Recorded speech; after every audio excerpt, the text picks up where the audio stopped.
దివ్యాత్మ స్వరూపులైన మీ అందరి హృదయంలో ఉన్న చైతన్య రూపంలో ఉన్న పరమాత్మకి ప్రణమిలుతూ కేఎంసీ ఛానల్ ప్రేక్షకులకు నమస్కారము. నమస్కారం స్వామి. నమస్కారం అండి. గురువు గారు, మీకు హిమాలయాల్లో అపార అనుభవం గలదు. మీకు హిమాలయాల్లో నచ్చిన ప్రదేశం ఏది స్వామి? అంటే హిమాలయం అంటే ఒక పంచదార బొమ్మ ఉందండి. పంచదార బొమ్మని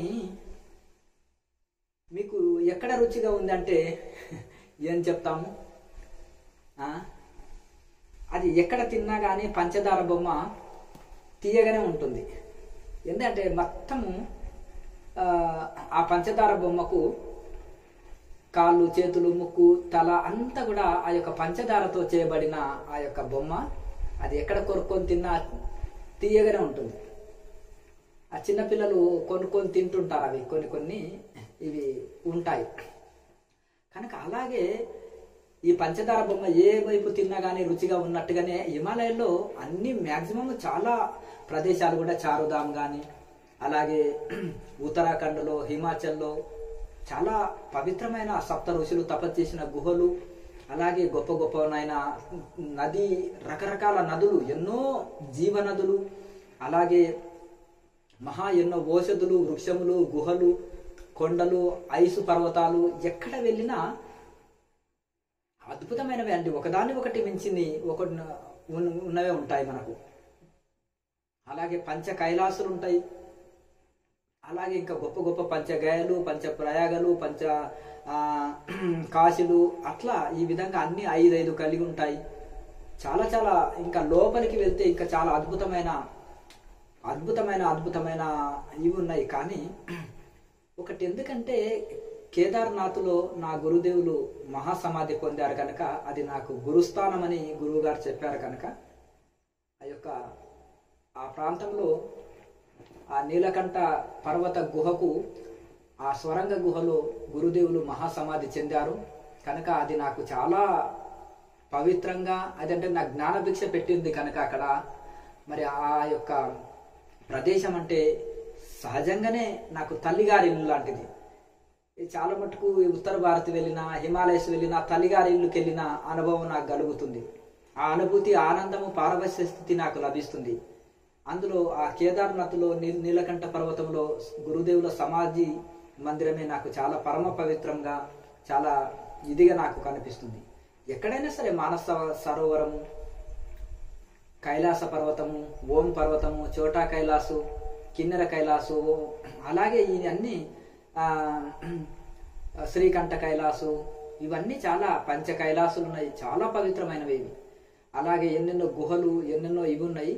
కానీ నాకెందుకంటే అక్కడ గురుదేవులు నడయాడిన స్థలము, అలాగే నేను అక్కడ గురువు దగ్గర బోధ విని నేను శిక్షణ తీసుకొని నా చిన్నతనం అక్కడ చాలా కాలం గడిపినాను కనుక నాకు సహజంగానే అక్కడికి వెళితే నా గత జ్ఞాపకాలు, నా గత అనుభూతులు గుర్తుకొస్తాయి. నాకు ఒక ఆనంద బాష్పాలు రాలుతాయి, పరమస్య స్థితి లభిస్తుంది కనుక ఆ యొక్క కేదార్నాథ్లో ఆ యొక్క టెంపుల్ నుంచి వెలికి సైడ్ వెళ్ళిన తర్వాత, శంకరాచార్య స్వామీజీ సమాధి దాటుకొని వెళ్ళిన తర్వాత బద్రీనాథ్ వెళ్ళే దారిలో మళ్ళీ అక్కడ అటు నుంచి ముందుకు వెళ్తే కూడా భైరవ మందిర్ ఉంటుంది. ఆ భైరవ మందిర్ నుంచి కూడా ఇంకా ముందుకు వెళ్తే ఈ యొక్క బద్రీనాథ్ వెళ్ళే దారిలో ఆ నీలకంఠ పర్వత గుహలో గురుదేవులు మహాసమాధి చెందిన ఆ యొక్క ప్రదేశం, నేను అక్కడ చాలా కాలం అనుష్ఠానం చేసుకున్న ప్రదేశం కాబట్టి అది సహజంగానే నాకు చాలా ఇష్టమైన ప్రదేశంగా ఉంటుంది. మిగతావి ఏదైనా పంచదార బొమ్మను ఎక్కడ తిన్నా తీపే ఉంటుంది. హిమాలయాలు అంత పరమ పవిత్రం, ఋషులు నడయాడిన స్థలము, సూక్ష్మ శరీరంలో ఋషులు ఇప్పటికి ఉంటారు.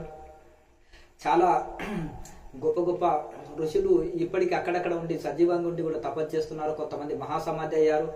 ఇక చాలా హిమాలయస్ ఎక్కడైనా పరమ పవిత్రమే అండి. స్వామీజీ, మీకు హిమాలయాల్లో నచ్చిన మహనీయులు ఎవరు స్వామీజీ?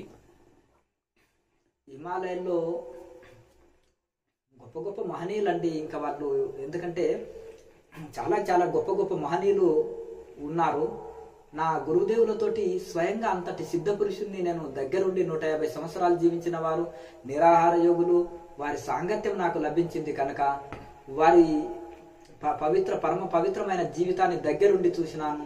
వారి వాత్సల్యము, వారి లోకం పైన వారికి ఉండే దయా దాక్షిణ్యము, సర్వజీవుల యందు వాళ్ళకు ఉండే దయా దాక్షిణ్యము, కరుణ, అలాగే వారు ఎప్పుడు చక్కటి గంభీరంగా ఆత్మానుభూతితో బ్రహ్మానందంలో ఓలలాడుతూ చక్కగా తేజస్సుతో చాలా భారీ శరీరము, బక్కపల్చటి శరీరము, నేలను తాకే జడలు, దిగంబరి, అటువంటి ఆ మహనీయుడు అంటే నాకు చక్కగానే తండ్రి అంటే ఏ కుమారుడికి ఇష్టం ఉండదు. సహజంగానే అది నాకు చాలా ప్రేమ వాత్సల్యము. తర్వాత కూడా నేను గగనగిరి మహారాజు, అలాగే ఇంకా మా జూనాకాడంలోనే ఒక సిద్ధ పురుషుడు, అలాగే ఇంకా గొప్ప గొప్ప మహానుభావులు, ఓంగిరి మహారాజు ఆయన ఎందుకంటే మూలికలు తినే తపస్సు చేసేవారు. ఇక నిరాహార యోగులు ఒకరిద్దరు ముగ్గురు వరకు సీతారాం బాబాలు ఉన్నారు. వారిని సీతారాం బాబానే అంటారు కానీ వారు నిరాహార యోగులు. అలాగే యమునోత్రి దారిలో, గంగోత్రి దారిలో, అలాగే ఈ యొక్క అక్కడక్కడ చాలా మంది మహనీయులు ఉన్నారు. ఇప్పటికి కూడా నిరాహార యోగులు చాలా మంది ఉన్నారు. ఇక మీరు ఆ మహనీయులు అందరూ కూడా నాకు చాలా ఇష్టమైన యోగులు, మహాసిద్ధ పురుషులు. వాళ్ళు ప్రపంచంలో వారికి ఏది అక్కర్లేదు. కనకం కాంత కీర్తిలో లోకం కొట్టుకొని పోతుంది, ఈ కకారం అంటారు, ఇది వాళ్ళకి అక్కరలేదు. వాళ్ళకు దేనితో అక్కరలేదు. నిరాహార యోగులు పరమాత్మ ధ్యానంలో నిర్వికల్ప సమాధి నిష్టలో ఓలలాడుతూ బ్రహ్మానందంలో ఓలలాడేటోళ్ళు మహనీయులందరంటే కూడా నాకు చాలా చాలా ఇష్టము, గౌరవం, ప్రేమ అండి. స్వామీజీ మీకు నచ్చిన ఆహారం ఏది స్వామీజీ? మాకు నచ్చింది అపక్వ ఆహారమే చాలా ఇష్టం అండి. అది అది సహజ ప్రకృతి సిద్ధమైంది. అదే నిజంగా నోటికి రుచి అనిపిస్తుంది. అదే చాలా ఇది ఉంటుందండి. ఇప్పుడు ఆవు ఉంటుంది, దానికి గడ్డి పెడితేనే దానికి ఆనందంగా ఉంటుంది. ఇంకా వేరే భోజనం ఏది చేసినా, ఇప్పుడు అన్నం పెట్టింది అనుకో, దానికి జీర్ణం కాదు. ఎక్కువ అన్నం తింటే ఆవు చనిపోతుంది, జీర్ణానికి నెమరుకు రాదు. తిరిగి మళ్ళీ నెమరు వేసుకోవడానికి దానికి ఇది కాదు. దానికి గడ్డి తినడమే దాని డైజెషన్ సిస్టమ్కి కరెక్ట్. అలాగే ప్రకృతి సహజమైన ఆహారమే ఆరోగ్యాన్ని ఇస్తుంది, శాంతిని ఇస్తుంది, మనసుకి ఆహ్లాదకరమైన ఇస్తుంది. ప్రకృతి ఆహారం నాకు చిన్ననాటి నుంచి బాగా అభ్యాసం అలవాటు అయిపోయింది కాబట్టి ఆ ప్రకృతి ఆహారమే నాకు చాలా ఇష్టము. వండని పదార్థమే నాకు చాలా రుచిగా ఉంటుంది, చాలా హాయిని ఇస్తుంది. నాకు చాలా ఏదైనా సరే అపక్వారమే నాకు చాలా ఇష్టం అండి.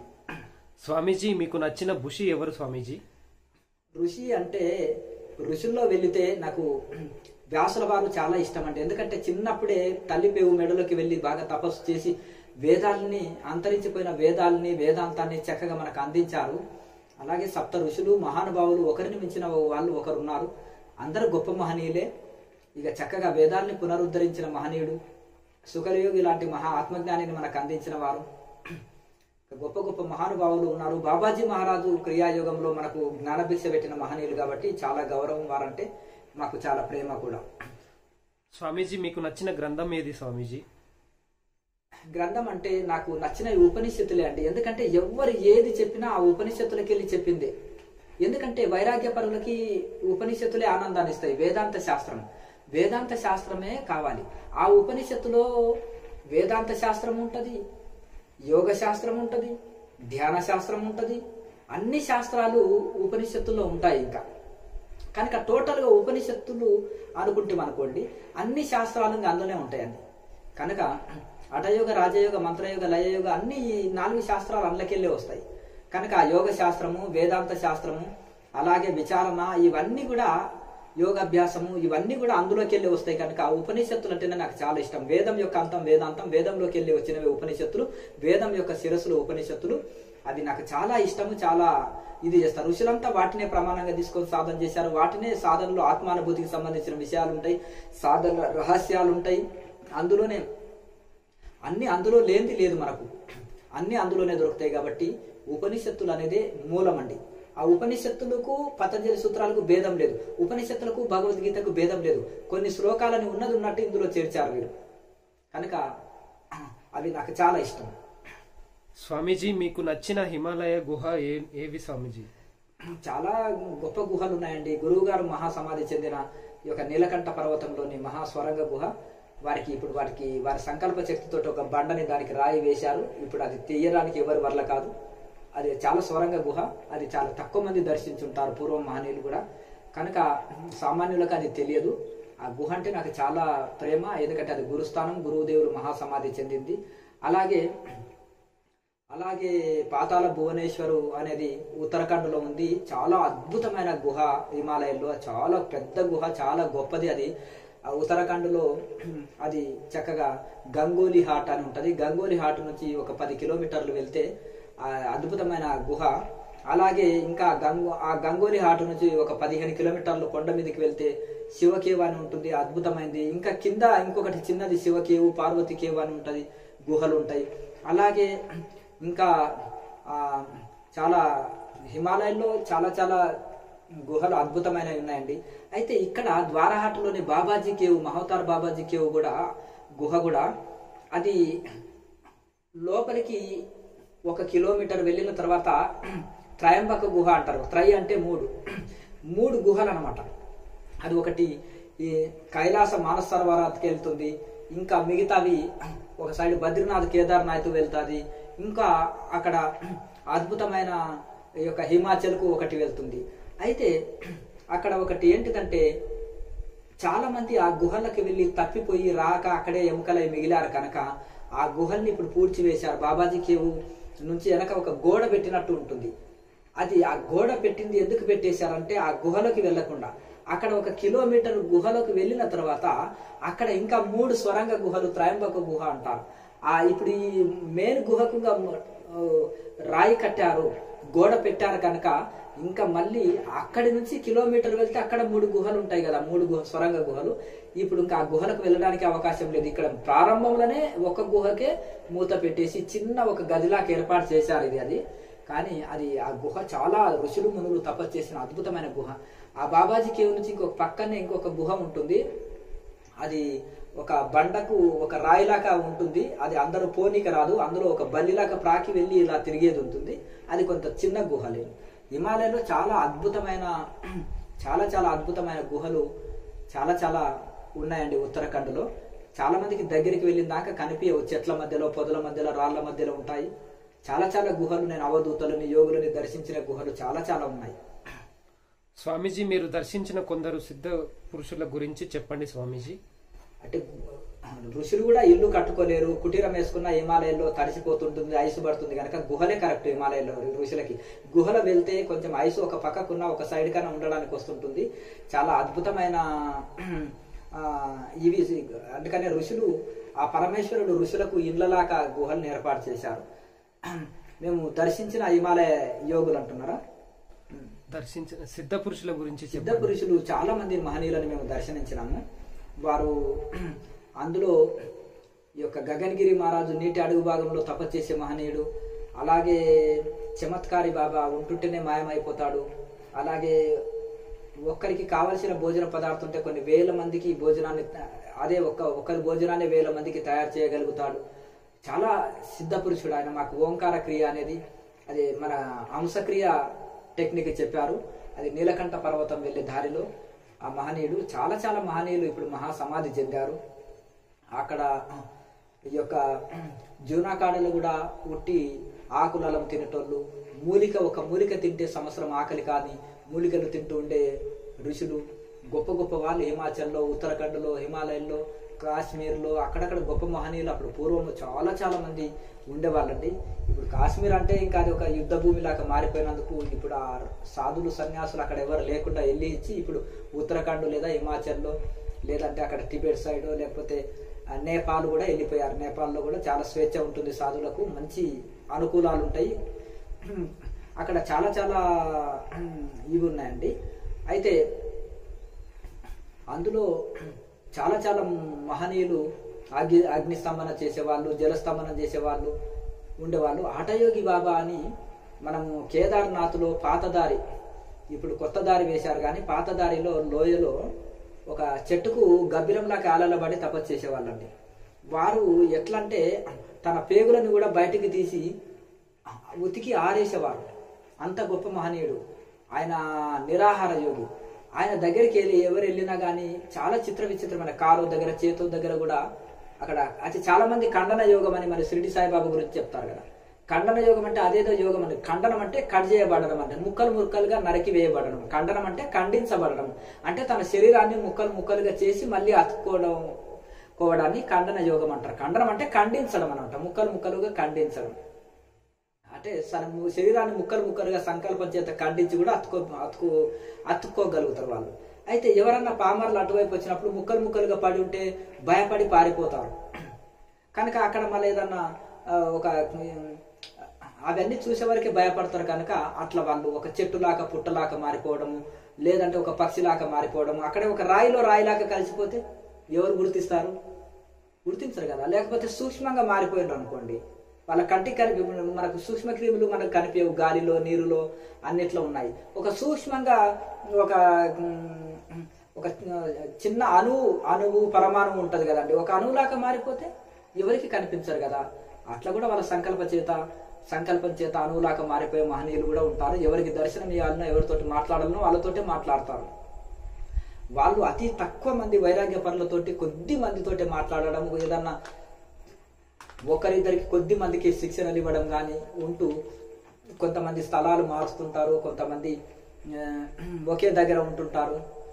ఇది చెప్పడానికి లేదు. ఇంకా యమునోత్రి వెళ్లే దారిలో సీతారాం బాబా అని ఉంటారు. ఆయన నిరాహార యోగి. కాలి కుండలకి వెళ్ళి అందరికి భోజనాలు వండి పెట్టేవారు. అలాగే గరుడ చెట్టులో ఇంకో సీతారాం బాబా ఉండేది.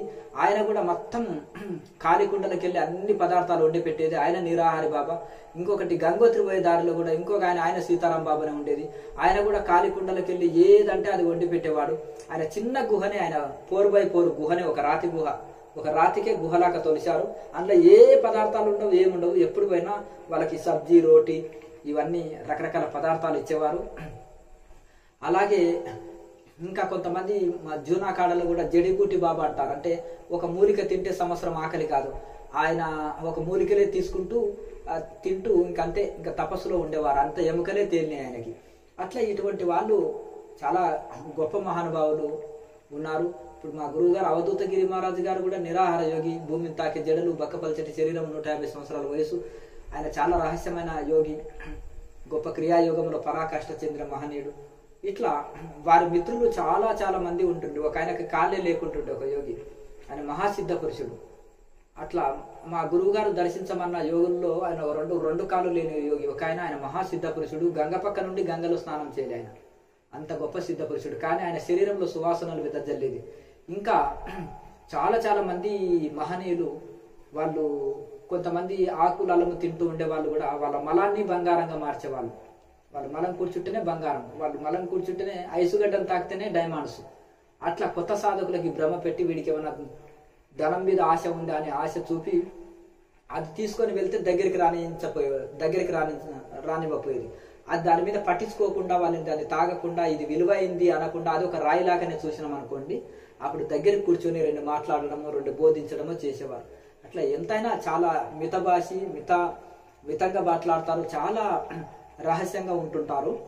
అట్లా ఇలా చెప్తూ పోతుంటే చాలా మహనీయులు ఇప్పుడు మనం దర్శించుకోవాలంటే, ఇప్పుడు గగనగిరి మహారాజు మహాసమాధి చెందారు. పూరణగిరి మహారాజు అని సూర్యకుండంలో ఉంటారు. మన కుంభమేళకు వెళ్ళినప్పుడు కూడా వారినితో ఇంటర్వ్యూలు కూడా 2 చేసినాను. ఆయన మూత్రాన్ని కూడా పెట్రోల్గా మార్చే మహనీయుడు. అలాగే ఆయనకి చాలా ఈ యొక్క హఠయోగ ప్రక్రియల్లో చాలా ఉత్తీర్ణుడు, అష్టాంగ యోగంలో పర్ఫెక్ట్ ఉన్నారు. ఆయన దగ్గర ఇప్పటి వరకు 1000 మంది శిష్యులు పారిపోవచ్చు. ఎవరు ఆయన దగ్గర తట్టుకోలేరు, శిష్యరికం చేయలేరు. చాలా మంది పారిపోయి ఉంటారు. నేను ఒక 10-20 మంది శిష్యులని పేర్లు తీసినాను. వారు అప్పుడే వెళ్ళిపోయాడు. వారు అట్టే ఒక 3 సంవత్సరాలు ఉండిపోయారు, ఒక సంవత్సరం, ఒక 6 నెలలు, ఒక 3 రోజులు, 4 రోజులు అని ఇట్లే చెప్తుంటారు. వారు నాతోటి ఎవరు తట్టుకోలేరట. ఒక జోకు నవ్వుతూ నువ్వు కూడా నాతోటి తట్టుకోలేవు అన్నట్టు నవ్విండు. అట్లా సరదాగా అన్నాడు. అట్లా ఆయన పెట్టే టెస్టులు కానీ పరీక్షలు కానీ అట్లా హిమాలయ యోగులతోటి చాలా మంది తట్టుకోలేరండి, ఉండలేరు. అట్లా చాలా మంది ఇప్పుడు వ్యాస గుహ అని గంగోత్రిలో ఉంటుంది. అక్కడ కూడా ఒక సీతారాం బాబా నిరాహారిగా ఉంటాడు. ఆయన 30 సంవత్సరాల నుంచి అదే గుహలో ఉన్నాడు. 90 సంవత్సరాల పైబడి ఉంటుంది వారి వయసు. ఇంకా అలాగే పైకి వెళ్తే ఇంకొకరు ఆయన కుక్కను పెట్టుకొని ఉంటాడు, ఒక సాధువు. అక్కడ ఆయన కూడా అక్కడే ఉంటాడు. ఇంకొక ఆయన యోగ విహార్లో ఇప్పుడు ఒక కొత్త సాధువు వచ్చిండు 3 సంవత్సరాల నుంచి. అంతవరకు ఇంకో సిద్ధ పురుషుడు ఉండే, ఆయన నిరాహార యోగి, చాలా గొప్ప సిద్ధ పురుషుడు ఉండే. ఆ బాబా లేరా అంటే ఆయన సమాధి అయిన తర్వాత కాలిగుంటి గుహలో నేను వచ్చి ఉన్నాను అని ఆ సాధువు చెప్పారు. గణేష్ కేవ్ అని సూర్యకుండం నుంచి ఇటువైపు వెళ్తారు. అందులో కూడా ఒక 2-3 సాధువులు కొత్త వాళ్ళు ఉన్నారు. కొంతమంది గుహలు కట్టుకొని గుహని ఒక బండ పెట్టి ఉంటే దానికి రాళ్లలాగా పెట్టుకొని ఉంటే కొన్ని శిథిలావస్థలు ఉన్నాయి.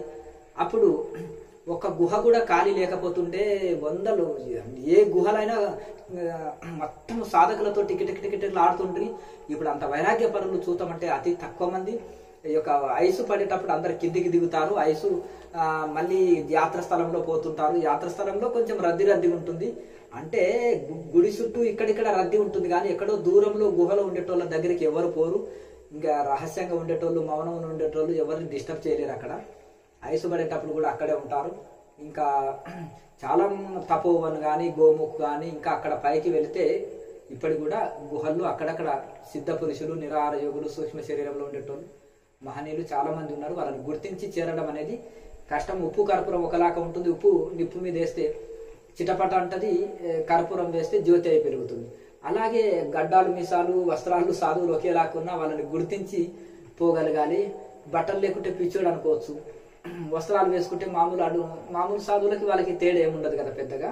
కనుక వాళ్ళని ఒక యోగి, ఒక జ్ఞాని అయితేనే గుర్తించగలుగుతాడు. వాళ్ళు ఎవరితో మాట్లాడాలనుకుంటే వాళ్ళతో మాట్లాడతారు. వాళ్ళ సంకల్పం చేత అందరికీ కూడా వాళ్ళు వ్యక్తం చేసుకోరు, అవ్యక్తంగా ఉంటారు, రహస్యంగా ఉంటారండి. స్వామి కాశీలో నచ్చిన ప్రదేశం ఏది స్వామి మీకు? కాశీలో అంటే మణికర్ణిక ఘాటులో ఒక వైబ్రేషన్ ఉంటుందండి. చాలా ఋషులు మునులు తపస్సు చేసిన స్థలం అది. చాలా అద్భుతమైన ఇది పంచగంగ ఘాటు, ఇవన్నీ కూడా ఋషులు ఉన్నవే ఒకప్పుడు. కాశీలో ఎక్కడైనా పవిత్రమే, అంతా పరమేశ్వరుడు తిరుగులాడిన స్థలం.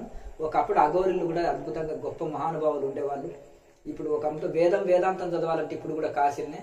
ఇప్పుడు ఇంకా కొంచెం అక్కడ అన్ని కొంచెం కాశీ ఒక నగరం, ఒకప్పటి పూర్వం నుంచి నగరమే, కానీ ఇంకా కొంచెం ఆ నది అవతల ఏకాంతం ఉండేది ఒకప్పుడు.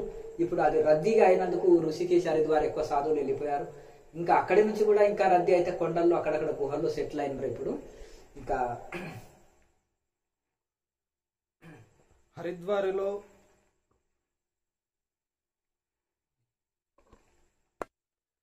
స్వామీజీ, హరిద్వారులో మీకు నచ్చిన ప్రదేశం ఏది స్వామీజీ? అంటే నేను నాగా కుటీర అని ఉంటదండి. సప్తఋషి సరోవరు, సప్తఋషులు తపస్సు చేసిన 7 పాయలుగా గంగా 7 పాయలుగా చీలిపోయి అక్కడ ఉంటుంది. సప్తఋషులు తపస్సు చేశారు. ఆ భారత మాత మందిర్ లైన్ లో గీతా కుటీర అనేది పరమ పవిత్రం. అది 1000 మంది సాధువులకు భోజనం పెట్టే ఆశ్రమం. అలాగే అక్కడ విశ్వామిత్రుడు తపస్సు చేసిన స్థలం అని అక్కడ వాళ్ళది ఏది మన గాయత్రి పరివార్ వాళ్ళది శాంతి కుంజ అనే ఆశ్రమం ఉంటుంది. యువతల వైపు లాలుమాత మందిర్ అని ఉంటుంది. ఆ లాలుమాత మందిర్ నుంచి యువతలకు వస్తే 14 నెంబర్ టోకర్ అంటారు. ఒక కట్ట ఉంటుంది పెద్దగా ఎత్తుగా.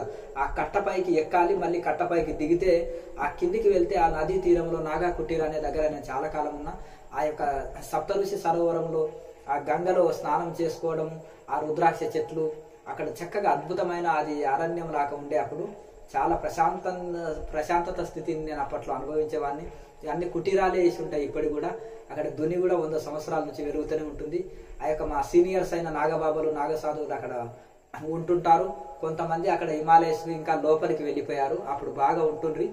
ఇప్పటి కూడా చక్కగా అక్కడ ఒక తపోభూమి లాగా చక్కగా అక్కడ నేను చాలా ఇది ఉంది. ఈ హరిద్వార్ ఎక్కడైనా సరే కొండలు, గుహలు చాలా ఉన్నాయి. మానసాదేవి మందిర్, చండీమాత మందిర్, అలాగే జూనాకాడ బిల్డింగ్ లో కూడా 2-3 అవధూతలు ఉన్నారు, ఇప్పటికి కూడా ఉంటారు వాళ్ళు. మాయాదేవి మందిర్ ఇక్కడ ఎన్నో. ఇప్పుడు దక్షుడు యజ్ఞం చేసిన దగ్గర దక్షుని తల తీసి మేక తల పెట్టిన దక్ష మందిర్ అంటారు కంకల్లో. అలాగే ఇంకా గొప్ప గొప్ప మహనీయులు యోగా ఆశ్రమాలు ఎన్నెన్నో.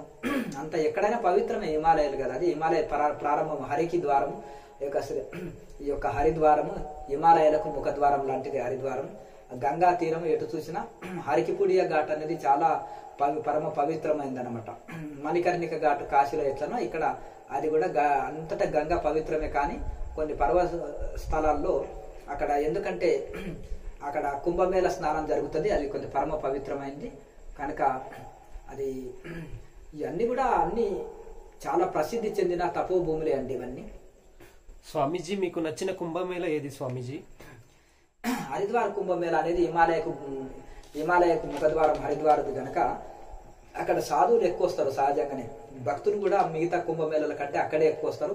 అది 4 నెలల కుంభమేళ ఉంటుంది, మహాకుంభమేళ కనుక అవన్నీ కూడా ఎన్నెన్నో యోగ ఆశ్రమాలు, ఎన్నెన్నో ఋషులు స్థాపించిన ఆశ్రమాలు, ఎంతో మంది సాధు సత్పురుషులతోటి కలకలలాడేది.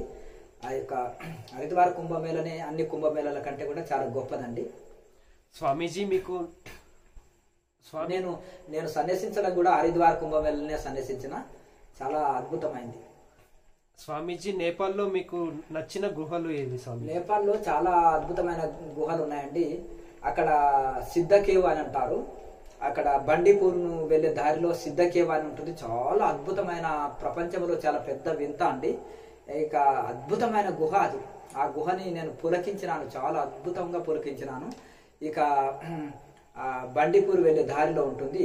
బండిపూర్ నుంచి అడవిలో కూడా నడిచి రావచ్చు. అక్కడ ఆంగ్లేయులు మంచి విలాసవంతంగా బిల్డింగులు నిర్మించుకొని వెస్టర్న్ కాలనీ అంటారు ఆ కొండల మీద, అక్కడ నిర్మించుకున్నారు. అక్కడి నుంచి ఒక 10 కిలోమీటర్లు వస్తే ఈ సిద్ధ కేవ్ ఉంటుంది. ఒక పెద్ద కొండ పర్వతానికి ఇక్కడ చిన్న మూతలాగా ఉంటుంది. దగ్గరికి వెళ్ళిన దాకా ఆ గుహ కనిపించదు. చాలా విచిత్రాలు అందులో ఉంటాయి. చాలా అద్భుతమైన గుహ. అక్కడి నుంచి పొఖరా మనం వెళితే, పొఖరా అంటే ఇక్కడ మన ముక్తినాథ్ వెళ్లే దారిలో పొఖరా అనే పెద్ద నగరం ఉంటుంది. ఆ నగరంలో శివ మందిరం అని ఉంటుంది లోయలో. అక్కడ అందులోకి వెళ్తే చాలా విచిత్రమైన, అంటే అందులోనే నది పారుతుంది అండి. అంత పెద్ద గుహను చూడండి. ఆ లోయలకు వెళ్ళిపోయి స్వరంగంలో వెళ్ళంగా అందులో లోయ అంతర్వాహిని అయ్యి అందులో నది పారుతుంది. అది చాలా విచిత్రమైన గుహ, చాలా అద్భుతమైన గుహ. నేపాల్లో ఇంకా ఇలా చెప్తూ పోతుంటే చాలా గుహలు ఉన్నాయి. అన్నపూర్ణ, అక్కడ ముక్తినాథ్ వెళ్ళే దారిలో ఇంకా చాలా ప్రదేశాలు ఉన్నాయి. ఇక్కడ దూదికేలు అనేది కూడా, అక్కడ కూడా ఒక లోయలో శివాలయం, అక్కడ వెళ్ళి అక్కడ బౌద్ధ మందిరాలు అక్కడక్కడ ఉన్నాయి. అక్కడ కూడా చాలా గుహలు చాలా అద్భుతంగా ఉన్నాయి. నేపాల్ చాలా ప్రకృతి సౌందర్యమైంది. కొండలు గుట్టల మధ్యలో ఉంటుంది. ఎప్పుడు నదీ జలాలు పారుతూ ఉంటాయి. చాలా అద్భుతమైంది. ఆడ భక్తి శ్రద్ధలు ఎక్కువే. చాలా అద్భుతమైన ప్రదేశం అండి. స్వామీజీ నేపాల్లో మీకు నచ్చిన యోగి ఎవరు స్వామీజీ? నేపాల్లో చాలా మంది ఉన్నారండి. ఇక మేము ముక్తినాథ్ వెళ్ళే దారిలో ఒక అఘోరి బాబా ఉండేవారండి. అయితే 2 బ్రాహ్మణ యువకులు ఆయన దగ్గరికి వెళ్ళారు. వెళ్ళినప్పుడు ఆయన అఘోరి బాబా వీళ్ళని టెస్ట్ నిమిత్తం, ఆయన దగ్గర ఎవరు నిలవలేరు అనమాట. టెస్ట్ నిమిత్తం నువ్వు వెళ్ళి అక్కడ అడవి బర్రె చనిపోయింది, దాని మాంసం తీసుకొని రా, నువ్వు ఆకల్లో ఉన్నావు అంటే, అవును గురువు గారు చాలా ఆకల్లో ఉన్నామండి మేమిద్దరము, 4 రోజులైంది తినే అంటే, అక్కడ బర్రె అడవి బర్రె చనిపోయింది, దాని మాంసాన్ని కోసుకొని రాండి, ఇగో ఇది కత్తి తీసుకోండి అని ఏదో ఇట్లా ఇచ్చాడు. కాలి చేతి నుంచి ఇచ్చాడు. ఆ కత్తి కూడా లేదు ఆయన తాను, కానీ ఆ బర్రెని కోసే కత్తిని ఇచ్చాడు. ఇచ్చిన తర్వాత ఒక కోసుకొని ఒకటి అట్లా ఇట్లా పట్టుకొని రండి అన్నాడు. మేము ఈ రోజు అయిపోయాము, ఈయన ఇదే వండి పెట్టేటట్టున్నాడు మనకు అని చాలా భయంతో వచ్చేసి, గురువు ఆజ్ఞ వినాలే కదా అని దాన్ని కోసుకొని వచ్చినాక, మేము శుద్ధ బ్రాహ్మణులమండి, మేము ఇది తినమండి, ఇంకేదైనా పరీక్ష పెట్టండి గురువు గారు అంటే, ఒరే వెదవా, నేను కూడా బ్రాహ్మణుని, నేను మాంసం తినడమే నా వంత అనుకున్నావా, ఏమనుకుంటున్నావు నువ్వు అని ఆయనని కొంచెం గట్టిగా అరిసే వరకు వణికిపోయారు. అప్పుడు ఆయన ఏం చేశారంటే, ఒక మట్టి పాత్రనే పెట్టేసి అందులో అది కోసి వేయండి అని అంటే భయపడుతూనే కోసి వేసి కొన్ని నీళ్లు పోసి దాని మీద మళ్ళీ మట్టి మూతనే పెట్టి ఇక అంటించండి అన్నప్పుడు, అంటించిన తర్వాత ఇక అది దించి మూత తీయండి అన్నప్పుడు అందులో గుమ్మలా అంటే హల్వా అండి. ఇక మామూలుగా ఉత్తరప్రదేశ్ వాళ్ళకి కొద్దిగా స్వీట్ అంటే ఎక్కువ ఇష్టం, ఎందుకంటే ఊష్ణం పెరుగుతుంది, ఆ చలికి ఊష్ణాన్ని కానీ స్వీట్లు ఎక్కువ తింటారు. అందులో హల్వా, జీడిపప్పు, బాదం పప్పు, పిస్తా పప్పు, అక్రోట్ పప్పు, ఇవన్నీ పప్పులు వేసి నెయ్యి వేసి చక్కగా శుద్ధంగా ఉత్తర భారత్లో చేసినట్టు మన సైడ్ చేయరు.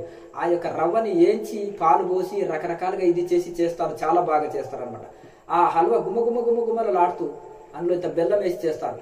అద్భుతంగా ఆ హల్వాని వాళ్ళు ఉండి, అరే నాకు ఆకల్లో ఉంది, నేను తప్పకుండా తింటాను అని అంటున్నారు. ఏమి ఇప్పుడు గేదె మాంసమా అని అన్నావు కదా, మరి ఎందుకు వడ్డించండి గురువు గారు, ఆకల్లో ఉన్నామని ఎందుకు అంటున్నారు అంటే, మీరు దేనికైనా సిద్ధ పురుషులండి, తెలియక ఇలా అన్నాం మహాప్రభు అని అంటే, ఆకులు తెచ్చుకోండి అంటే ఆ టేకాకుల్లాగా ఒక రకమైన ఆకు ఉంటుంది అక్కడ. ఆకు పెద్దగా ఉంటాయి కదా, ఒక ఆకు తెంపుకొని 2 కూర్చున్నారు. చక్కగా గురువు గారు వడ్డిస్తే ఇక వాళ్ళు చాలా ఆకల్లో ఉన్నారు కాబట్టి తృప్తిగా భోజనం చేశారు హాయిగా.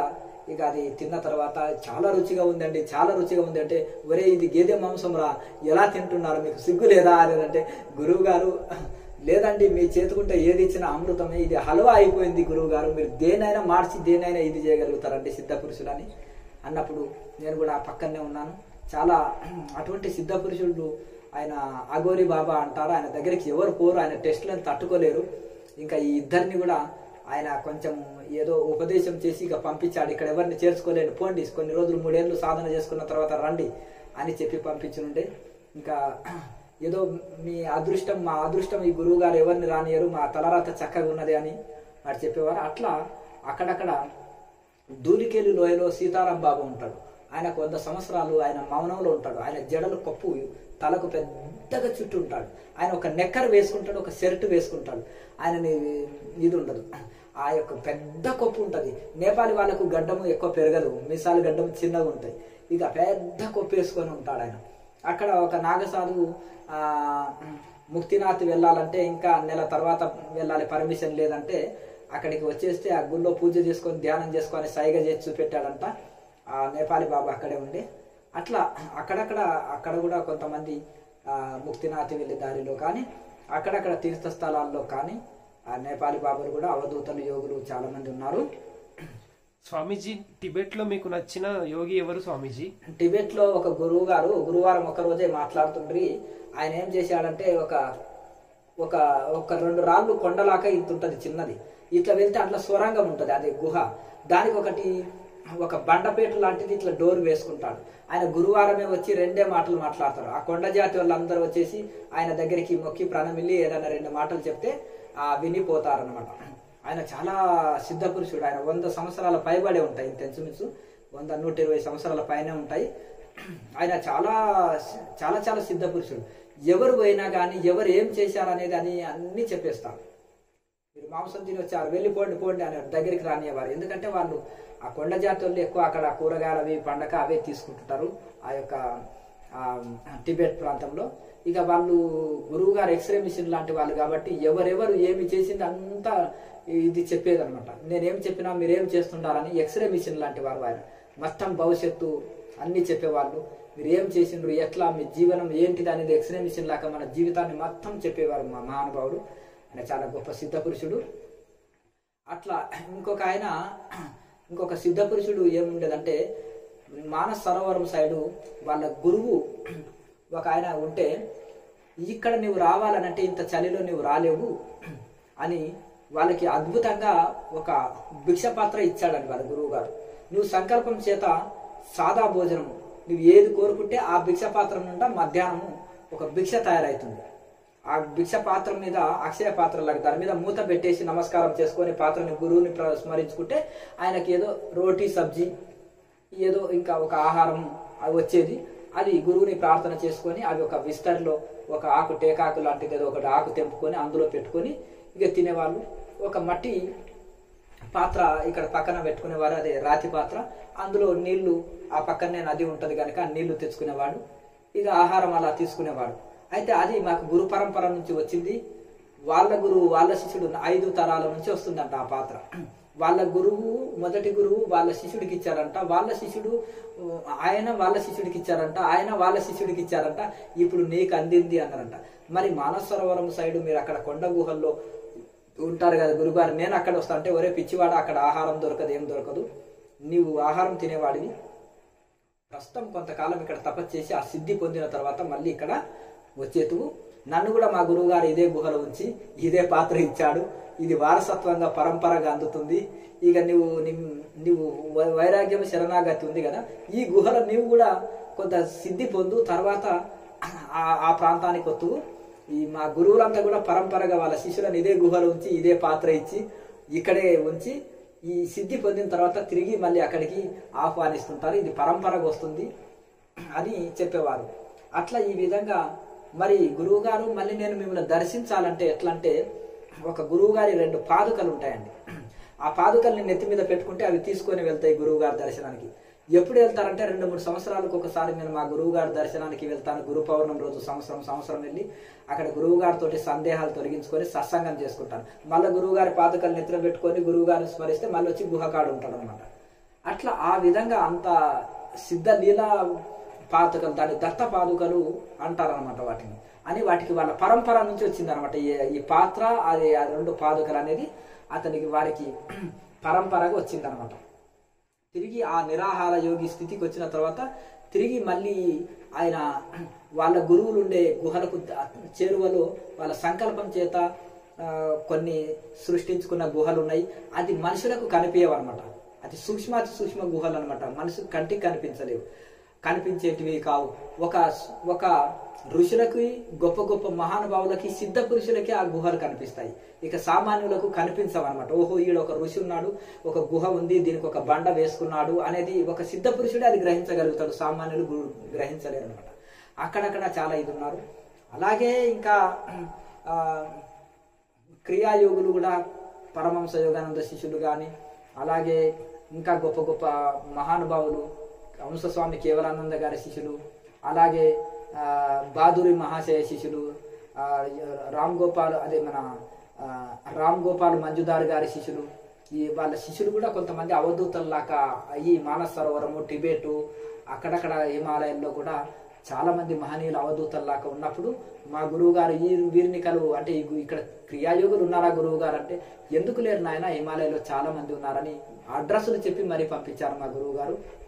మీ గురువు గారు పంపించారా, ఏమి బోధ మీ గురువు గారే చేయొచ్చు కదా అని నన్ను అంటే, లేదండి అంటే మా గురువు గారు పంపించారని మీకేదా తెలుసు గురువు గారు అంటే, ఒరే మీ గురువు గారు నాన్న, మీ గురువు గారు మాకు మిత్రులే, ఒకటే పరంపరలో క్రియాయోగము కదా పరంపరని అంటే ఇంకా మీకు చెప్పలేదా మీ గురువు అన్ని వివరాలు నా గురించి చెప్పలేదా అంటే, ఏదో అక్కడ ఒక క్రియాయోగి గురువు గారు ఉన్నారు అని అన్నారు. నేను రామ్ గోపాల్ మంజుదార్ గారి శిష్యుని నా గురువు గారు నిద్రణ చేయించారు. కలకత్తా మహానగరంలో కొంత శిక్షణ తీసుకొని చిన్నప్పుడే నేను ఇక్కడ హిమాలయాల్లో వచ్చేసి ఒక అవధూతగా స్థిరపడ్డాను. సరే అని, ఇక మీ గురువు గారు అక్కడికి ఎందుకు తిప్పుతున్నారు, ఎక్కడో దగ్గర కూర్చొని సాధన చేసుకోవచ్చు కదంటే, నాకు అనుభవం కోసం అండి, ఇంతమంది సిద్ధ పురుషులు గురువులు ఉన్నారని. ఏదో కొద్ది సాధన చేస్తే మనిషికి ఈగో అహంకారం రావచ్చు కదా గురువు గారు. సింహాన్ని చూసినప్పుడు నక్కకు వినయం వస్తుంది, భయపడుతుంది. అలాగే మీలాంటి గొప్ప గురువులని దర్శించినప్పుడు మాలలో వినయము, సంస్కారం కొంత అబ్బుతుంది కదండి. మీ దగ్గర మేము ఎంతో నేర్చుకుంటాం కదా, అది మీకు లాభం లేకుండా మాకు లాభం చేకూరుస్తుంది. సాధునాం దర్శనం పుణ్యం, స్పర్శనం పాపనాశనం, సంభాషణం కోటి తీర్థఫలం, వందనం మోక్షదాయకం. ఇది మా అవసరానికి మేము వచ్చినాం గురువు గారు అని అంటే, ఏ గురువు అయినా తన శిష్యుడికి మేలు చేయాలని చూస్తారు కదా. మా గురువు గారు కూడా ఇటువంటి గొప్ప గొప్ప ఋషులని దర్శనం చేసుకో, తరించు, వారు చెప్పిన మాటలు విను, పెద్దలకు శిరస్సు వంచి ఉండు, వాళ్ళ ఆజ్ఞ విను అని ఇట్లా మీ అందరి మహానుభావులను అందరినీ దర్శింపచేసేటట్టు వారు చేస్తున్నారు. అంటే మీ గురువు గారు చాలా సిద్ధ పురుషుడు, ఆయన సామాన్యుడు కాదు, ఆయన ఏమీ తెలియనట్టే ఉంటారు. మళ్ళీ మా అందరినీ దర్శనం చేయిస్తున్నారా, గురువు గారి ఆజ్ఞ విను, ఏది చెబితే అది కొండ మించి దూకమంటే దూకు, రక్షించుకునేవాడు గురువు కనుక ఆయన ఆయన సంకల్పం ఒక పరికరం లాగా మారు, ఆయన సంకల్పంలో నువ్వు ఒక పరికరం లాగా మారు. ఆయన ఏది చెప్తే అది విను, అందులో నీ శ్రేయస్సు దాగి ఉందని ఏ గురువులైనా అలాగే చెప్తుండ్రి. అక్కడ టిబెట్ నుంచి వెళ్ళినప్పుడు అయితే అప్పుడు ఈ యొక్క దార్చూల నుంచి ఆర్మీ వాళ్ళు పోయే దారి ఉంటది. అప్పుడు నేపాల్ది ఒకటి చిన్నది ఏదో కార్డు, ఐడెంటిఫై కార్డ్స్ ఇది తీసుకొని అటు నుంచి కొంతమంది సాధువులు నేపాల్లో కొంతకాలం ఉండి ఏదో ఒక రేషన్ కార్డు లాంటిది తీసుకొని సాధువులకు ఇస్తే దాన్ని పట్టుకొని పోయేవాళ్ళు అప్పుడు పాదయాత్రలు. ఇక మాకు గిట్టాగిరి మహారాజు గారి దయ వలన మేము అప్పుడు పాదయాత్రల్ని మానస సరోవరం వెళ్ళగలిగినాము.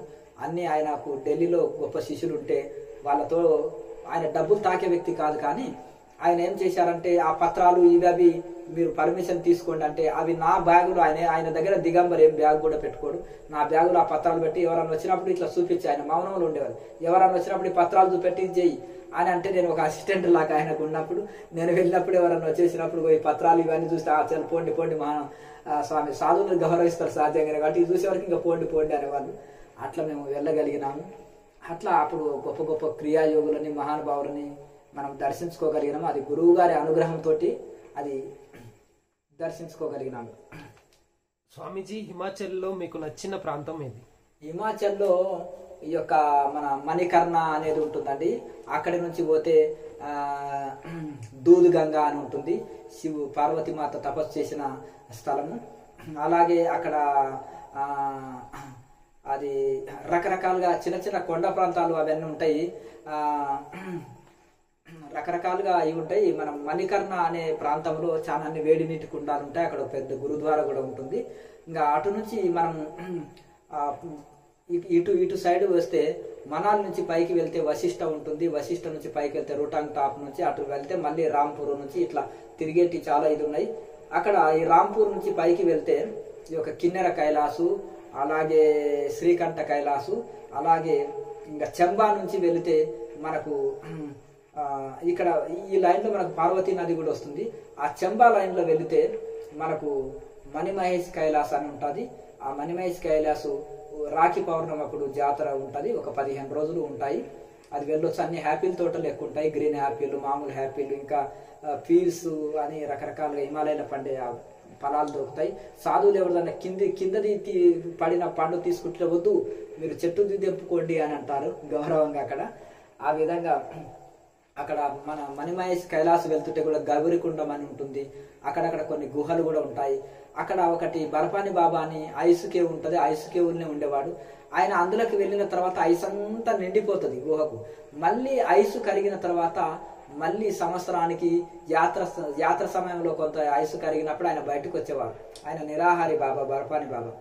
అట్లా ఆ విధంగా హిమాచల్లో చాలా అద్భుతంగా పఠాన్కోట్ అటు సైడ్ మళ్ళీ అటు నుంచి మళ్ళీ మనము జమ్మూ కాశ్మీర్ కూడా వెళ్ళడానికి అవకాశం ఉంటుంది. అక్కడ పంజాబ్ బార్డరు. హిమాచల్లో చాలా చాలా అద్భుతమైన నదులు, అనేకమైన నదులు ఉన్నాయి అక్కడ. కాళీ నది అని రకరకాలుగా నదులు ఉన్నాయండి. అది పార్వతీ నది, అలాగా చాలా జీవనదులు, ఎన్నెన్నో నదులు ఉన్నాయి. వ్యాస్ నది ఉంది. అద్భుతమైన గుహలు, చాలా అద్భుతమైన ఇది. హిమాలయాలు అంటే ఉత్తరాఖండ్, హిమాచల్, టిబెట్, నేపాల్ ఇవన్నీ బార్డర్లో ఉంటాయి హిమాలయాలు ఇవన్నీ. కాశ్మీర్ కూడా హిమాలయాలకు సంబంధమే, కానీ కాశ్మీరు ఎంత యుద్ధకాండ అవుతుంది ఇప్పుడు కనుక అక్కడ ఎవరు సాధువులు వెళ్ళరు. ఇవన్నీ బార్డర్లు కలుపుకుంటే హిమాలయస్ అంటారు, ఆ చైనా బార్డర్ వరకు. స్వామీజీ, కైలాస్ మానస సరోవరంలో మీకు నచ్చిన ప్రదేశం ఏది స్వామీజీ? మానస సరోవరం అనేది చాలా పరమ పవిత్రమైంది. అక్కడ స్నానం చేసుకోవచ్చు. అక్కడ ఇంతవరకు చెప్పుకున్నాం, ఇంకా గొప్ప గొప్ప గురువులు సూక్ష్మ శరీరంలో ఉంటారు, అక్కడక్కడ గుహల్లో కూడా ఉంటారు. మరి చాలా అద్భుతమైన మహానుభావులు వాళ్ళు ఉన్నారు. ఇక్కడ వారి శిష్యుని మరి పాదుకలు తలపైన పెట్టుకుంటే గురువు దగ్గరికి దర్శనానికి వెళ్తే గురు పౌర్ణమి అన్నారు కదా, వాళ్ళ గురువుని కూడా మాకు చూపించారు. చాలా గొప్ప మహానుభావుడు ఆయన. గురు పౌర్ణమి రోజు మాత్రమే దర్శనం ఇస్తాడు, మిగతాప్పుడు ఇది లేదు. ఆ సిద్ధి పొందినాక నీవు ఇక్కడ వచ్చి స్థిరంగా ఉండు నాయన అని చెప్పారు. అయితే అక్కడ మేము రామ్ గోపాల్ మంజుదార్ అని నిద్రపోని సాధు అని ఒక యోగి ఆత్మకథలు ఉన్నారు కదా, వారి శిష్యుని మేము దర్శనం చేసుకున్నాము. అలాగే పరమహంస యోగానంద గారి శిష్యుడు ఒక ఫారినర్ ఉండండి. అక్కడ పరమహంస యోగానంద గారు సమాధి అయిన తర్వాత ఆయన ఏం చేసేసారంటే వైరాగ్యంతో, భారతదేశం అంటే చాలా ప్రేమతోటి వచ్చేసి అక్కడే ఒక గుహలో స్థిరపడ్డాడండి టిబెట్లో. అక్కడ మానస సరోవరం వెళ్ళే దారిలో. ఆయన కూడా గొప్ప సిద్ధ పురుషుడు, చాలా సిద్ధి పొందాడు. ఒక ఫారినర్ యువకుడుగా వచ్చాడు, కానీ ఇప్పుడు చాలా పెద్ద వయసు. అప్పుడు ఒక యూత్గా ఉన్నప్పుడే వచ్చాడు. పెద్ద భూమిని తాకే జడలు ఉంటాయి అతనికి. చాలా మంది ఫారినర్స్ కూడా జటాజూటం ఉంటుంది, త్రిశూలాలు, డమరుకాలు పట్టుకొని ఉంటారు. స్త్రీలు పురుషుల్లో కూడా గుహల్లో సెటిల్ అయినారు చాలా మంది హిమాలయాల్లో. అక్కడక్కడ ప్రతి చోట ఉంటారు వాళ్ళు. సాధువులు అయ్యారు, వాళ్ళు మహామండలేశ్వరులు అయ్యారు, గుహల్లో ఉంటారు. ఆశ్రమాలు ఉన్నాయి, పీఠాధిపతులు కూడా ఉన్నారు ఫారినర్స్ చాలా మంది. అన్ని ప్రాంతాల్లో స్థిరపడ్డారు. ఈ ఫారిన్ యూత్ ఎంతో మంది గొప్ప గొప్ప నాగసాధువులుగా తయారయ్యి కూడా ఉన్నారు ఇప్పుడు. అలాగే బాదురి మహాశయ శిష్యుణ్ణి, అలాగే మన ప్రణవానంద స్వామి శిష్యుడు ఇంకొక ఆయన, అలాగే ఈ యొక్క గొప్ప గొప్ప మహానుభావులు క్రియాయోగ పరంపరలో వాళ్ళ గురువుల శిష్యులను కూడా కలుసుకోగలిగినాం. వీరి శిష్యులు ఇంకా ఇక్కడ ఉన్నారా? అయ్యో, నేను ఆశ్చర్యానికి లోనైనాను. ఎందుకంటే వాళ్ళు మనము ఎక్కడెక్కడో వెళ్ళినప్పుడు, ఇప్పుడు మనం విదేశాలు వెళ్ళినప్పుడు, అయ్యో మీరు ఈ ప్రాంతం వల్ల, ఇండియాలో ఈ ప్రాంతం వల్ల ప్రతి ప్రాంతంలో ఉన్నట్టు హిమాలయాల్లో కూడా అన్ని పరంపరలు ఉంటారు. క్రియాయోగ పరంపరలో కూడా మీరు ఒక యోగి ఆత్మకథలోని గురువుల శిష్యులు చాలా మంది మేము అక్కడ కలుసుకోవడం జరిగింది. అక్కడ వాళ్ళు మానస సరోవరం సైడు, ఆ దారిలో టిబెట్ సైడు అక్కడక్కడ చాలా చాలా మహనీయులు ఉన్నారు. అక్కడ వారిని దర్శించుకొని చాలా ఆనందపడ్డాము. మా గురువు గారు చెప్తేనే కలిసినాం వారిని. అంతా గిటాగిరి మహారాజుతో పాటు కలిసినాం. స్వామీజీ, హిమాలయాల్లో మీరు అనుభూతి పొందిన గుహ ఏది స్వామీజీ? అయితే ఇదే అండి, ఇప్పుడు నీలకంఠ పర్వతం నుంచి మా గురువుగారు మహాసమాధి అయిన గుహల్నే నేను చాలా చక్కట మా గురువుగారు చెప్పినట్టు అక్కడే నేను చాలా కాలం ధ్యానంలో ఉండిపోయినాను. తర్వాత గురువు గారు చెప్పినట్టుగా ఇప్పుడు ఇది ఉత్తరాఖండ్లో ఇప్పుడు పాతాళ భువనేశ్వర గుహ, అది యాత్ర స్థలం, దానికి టికెట్ పెడతారు. ఇప్పుడు కానీ అందులో మనం సాధన చేసుకోనికి అవకాశం ఉండదు, ఇక దర్శనం చేసుకొని రావడానికి అవకాశం ఉంటుంది. ఇంకా అయితే ఆ గంగోలి హాటు నుంచే పోవాలి అది.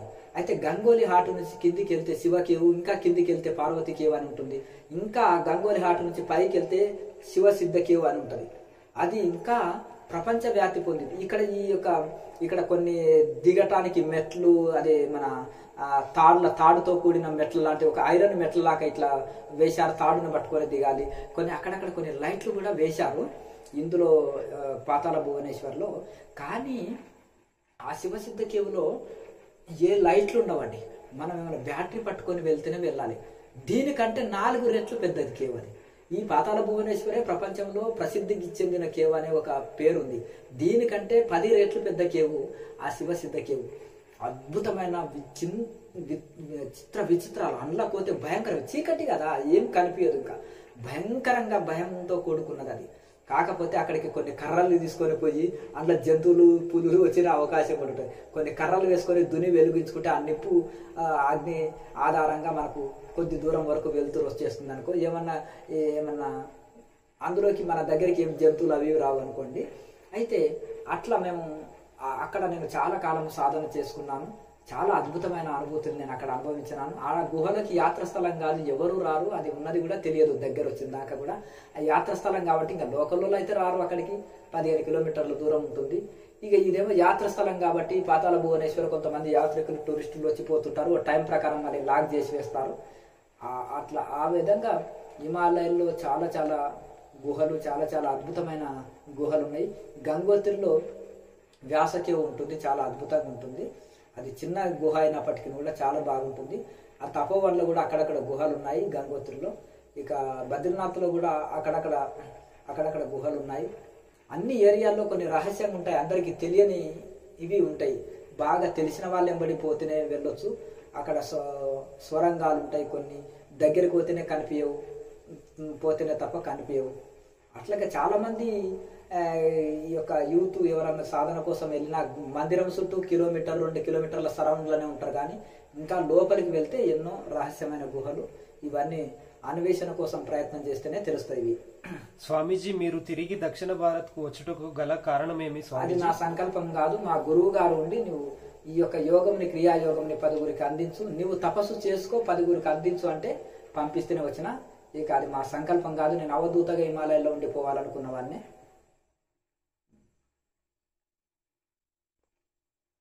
స్వామీజీ, చాలా కాలం మౌనం తపస్సులో ఉండి తిరిగి సంస్థ స్థాపించుటకు గల కారణం ఏమి స్వామీజీ? అంటే మౌనము తపస్సు చేసేది ఎందుకు? తన ఆత్మానుభూతి కోసం.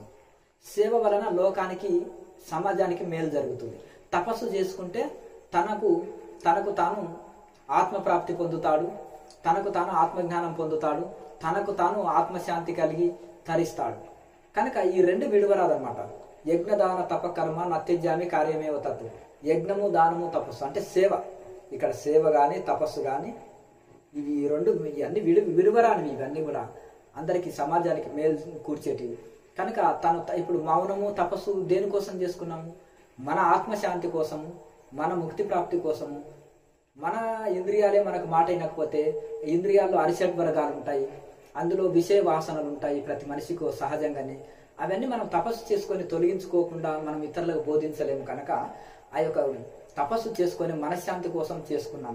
మళ్ళీ ఇక్కడ రావాలని కోరిక కూడా మాకు లేదు, మా గురువు గారు పంపిస్తేనే వచ్చినామని చెప్పినాం కదా. ఇంకా అలాగే ఆ మౌనం తపస్సు చేసుకున్న తర్వాత గురువు గారు ఆజ్ఞ ఇచ్చినప్పుడు ఇక్కడికి వచ్చినాం. ఇప్పటికి కూడా చక్కగా బాగా సాధనలనే గడుపుతాము. బయట ఏం కార్యక్రమాలకు, ప్రోగ్రామ్స్కి, బయట ఎక్కడ ఏ ప్రోగ్రామ్స్కి మేము వెళ్ళము. మేము ఎక్కడైనా మాకు అందుకని బాగా కావాల్సినంత సమయం చిక్కుతుంది. రెగ్యులర్గా ప్రోగ్రామ్స్కు, కార్యక్రమాలకు ఇవి అవి వెళ్తే కష్టం. కానీ మేము బయట ప్రోగ్రామ్స్కి వెళ్ళాం కనుక, ఎటువంటి కార్యక్రమాలకు వెళ్ళాం కాబట్టి కావాల్సినంత సమయం చిక్కుతుంది. ఎక్కువ సాధనలనే గడుపుతాము మేము. మమ్మల్ని ఎవరు డిస్టర్బ్ చేయరు. పెద్ద కాంపౌండ్, అండర్ గ్రౌండ్, నేలమట్టము, ఎవరు రారు, లోపలికి కూడా ప్రవేశించరు. ఇక పౌర్ణమి నేను బయటకు వస్తేనే తప్ప ఎవరికి లోపలికి ప్రవేశించడానికి వీలు కాదు. కనుక సాధనలు ఎక్కువ గడుపుతాము. కనుక ఈ యొక్క మౌనము తపస్సుతో చేసి ఆ ఫలితం పొందిన తర్వాత తిరిగి లోకానికి సేవ చేయాలి. మరి వేదవ్యాసుల వారు, శంకరాచార్యులు, గొప్ప గొప్ప మహానుభావులు ఋషి పరంపరలో కూడా వాళ్ళు తపస్సు చేసి అనుభూతి పొంది ఎన్నో గ్రంథాలు రాసి పెట్టారు. మాకెందుకులే అనుకుంటే ఇన్ని గ్రంథాలు వచ్చేటివి కావు, మరి మాకెందుకులే అనుకుంటే మనకు పరంపర ఆగిపోయేది, ఇతరులకు శిక్షణ ఇవ్వకపోతుండ్రి. అందుకని అవధూతగిరి మహారాజు నేను నిన్ను చేరదించకపోతే నీకు విద్యను ఎవడిచ్చేవాడు అని నన్ను సూటి ప్రశ్న వేశాను. నేను వెళ్ళను సమాజంలోకి అంటే, ఈ మాయ ప్రపంచాన్ని రోసి వచ్చినాను, తిరిగి మాయ ప్రపంచంలోకి వెళ్ళను గురుదేవ అంటే. ఇంకా కనుక ఇది నీవు కూడా ఇట్లే ఆలోచన చేసి, ఇప్పుడు నిన్ను చేరదించకపోతే నీకు ఎవరు విద్య అందించేవాళ్ళు, అంతే కదా. మరి నీవు కూడా నలుగురికి ఉపయోగపడాలి, ఇక్కడ నీకు ఆ తలరాత ఉంది, నీకు అది ప్రారంభం ఉన్నందుకే చెప్తున్నాను అని చెప్పినందుకు వారు వాక్కు అంటే నాకు చాలా గౌరవం, వారంటే నాకు చాలా గౌరవం. కనుక వారి మీద గౌరవం చేతనే నేను కాదనలేక ఇక్కడికి రావడం జరిగింది. ఇప్పటికి కూడా సాధనలోనే గడుపుతాను, పౌర్ణమి రోజు శిక్షణలు ఇస్తాను, ఇక సమాజ సేవ కోసం. స్వామీజీ, భారత్లో మీకు నచ్చిన ప్రాంతం ఏది స్వామీజీ? భారత్లో నాకు ఇప్పుడు మన శరీరము, భారతదేశం అంటే నిలబడి చక్కగా రెండు చేతులు ఇలా పెడతాం అనుకోండి, భారతదేశం ఎలా ఉంటుంది, రెండు చేతులు ఇలా పెడితే నిలబడితే హెడ్ లాంటిది హిమాలయస్. జ్ఞానేంద్రియాలన్నీ తలలోనే ఉన్నాయి, చెవు, కళ్ళు, ముక్కు ఇవన్నీ జ్ఞానేంద్రియాలన్నీ తలలోనే ఉన్నాయి. ఈ తల లాంటిది హిమాలయాలు అనమాట. నాకు నచ్చింది హిమాలయాలే అనమాట. ఎందుకంటే నాకు గురువు దర్శనం అక్కడే జరిగింది. నేను చక్కగా నాకు కావలసిన విద్య, నాకు కావలసిన మనశ్శాంతి అక్కడే లభించింది. కనుక ఇక నాకు హిమాలయస్ అంటేనే ఎక్కువ ఇష్టం. స్వామీజీ,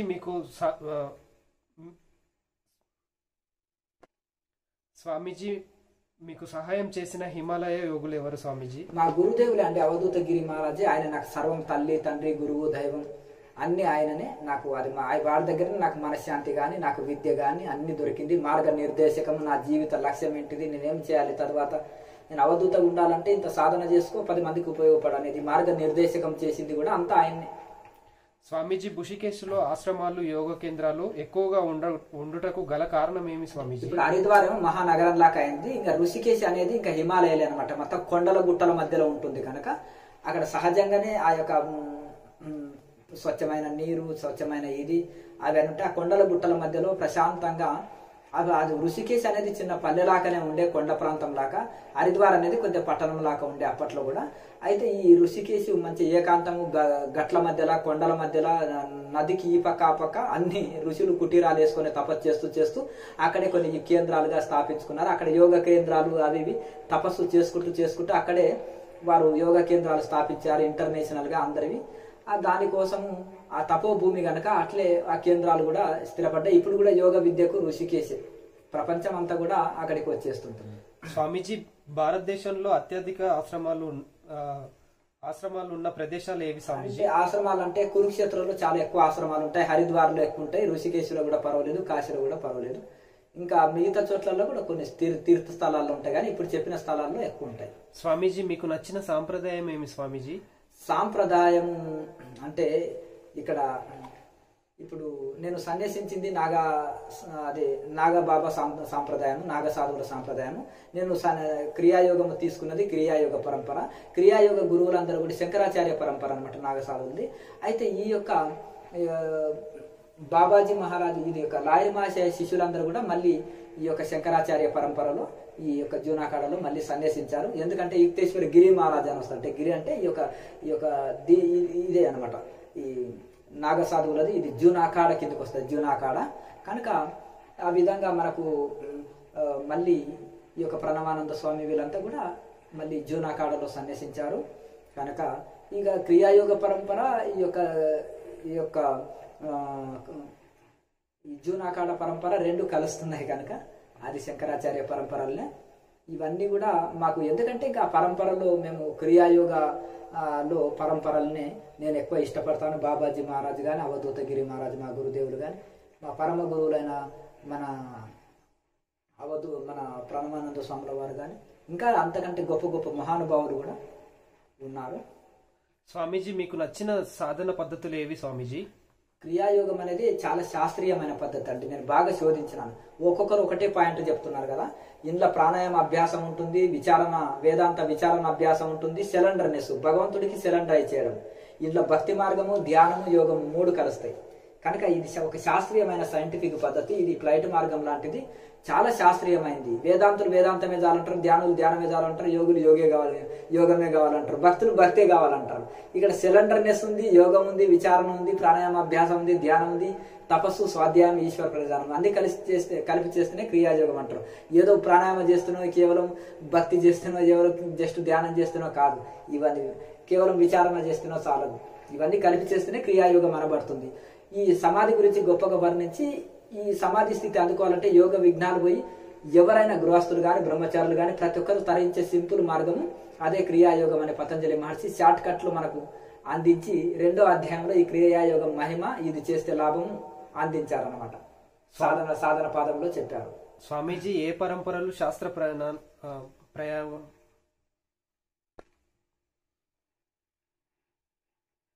స్వామీజీ ఏ పరంపరలు శాస్త్ర ప్రమాణంగా కలవు? అంటే ఈ ప్రపంచంలో ఎన్నో పరంపరలు ఉండవచ్చు.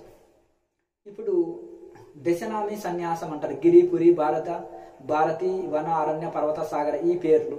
అలాగే 7 అఖాడలు పోయి ఇప్పుడు 13 అఖాడలని. ఈ అఖాడలు ఇంత ఇంచుమించు శంకరాచార్య పరంపరనే. అయితే ఇందులో కొద్దిపాటి తేడాతోటి రావచ్చు. అయితే ఇందులో కూడా మళ్ళీ కాపాలికం అంటారు. ఇది శాస్త్ర ప్రమాణంగా లేదని శంకరాచార్యులు ఖండించారు. తాంత్రిక సాధన అంటారు, ఇది శాస్త్ర ప్రమాణం కాదు ఇదని ఖండించారు. అలాగే బుద్ధుడు పెట్టిన బౌద్ధం ఉంది కదా, బుద్ధుడు పెట్టిన బౌద్ధం కాకుండా 3వ తర బౌద్ధం ఉంది చూడండి. మధుమాంసాలు తింటారు, దొంగతనాలు చేస్తారు, వ్యభిచారం చేస్తారు, అన్ని ఇంకా విగ్రహాలు పలగొడతారు, గుళ్ళు పలగొడతారు, ఇతరుల సంస్కృతిని నష్టపెడతారు. ఇవన్నీ ఉంటుంది కదా, మన తాంత్రికం ఇవన్నీ కలిసి ఉంటుంది. అప్పుడు వాళ్ళని నాగసాధువులని తయారు చేసేసి యుద్ధం చేయించి వాళ్ళని చైనాకి తరమిండు కదా.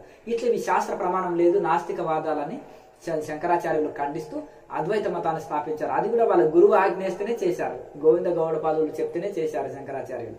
అట్లా కనుక ఇవన్నీ కొన్ని నాస్తిక మతాలు కానీ, పాషండ మతాలు కానీ, రాక్షస మతాలు కానీ, ఇంకా హింసతో కూడుకున్న మతాలు కానీ, ఇవన్నీ సాధకులకు కూడా అహింస మొదటిదే. నేను మధుమాంసాలు తింటాను, వ్యభిచారం చేస్తాను, దొంగతనం చేస్తాను, అందరిని పీడిస్తాను అంటే ఇది సన్యాసమా? ఇది ఒక పరంపరనా? ఇది ఒక భక్తి అనబడుతుందా? చెప్పండి. మొదలే దయా, దాక్షిణ్యము, కరుణ, ప్రేమ ఇవన్నీ ఉండాలి కదండి.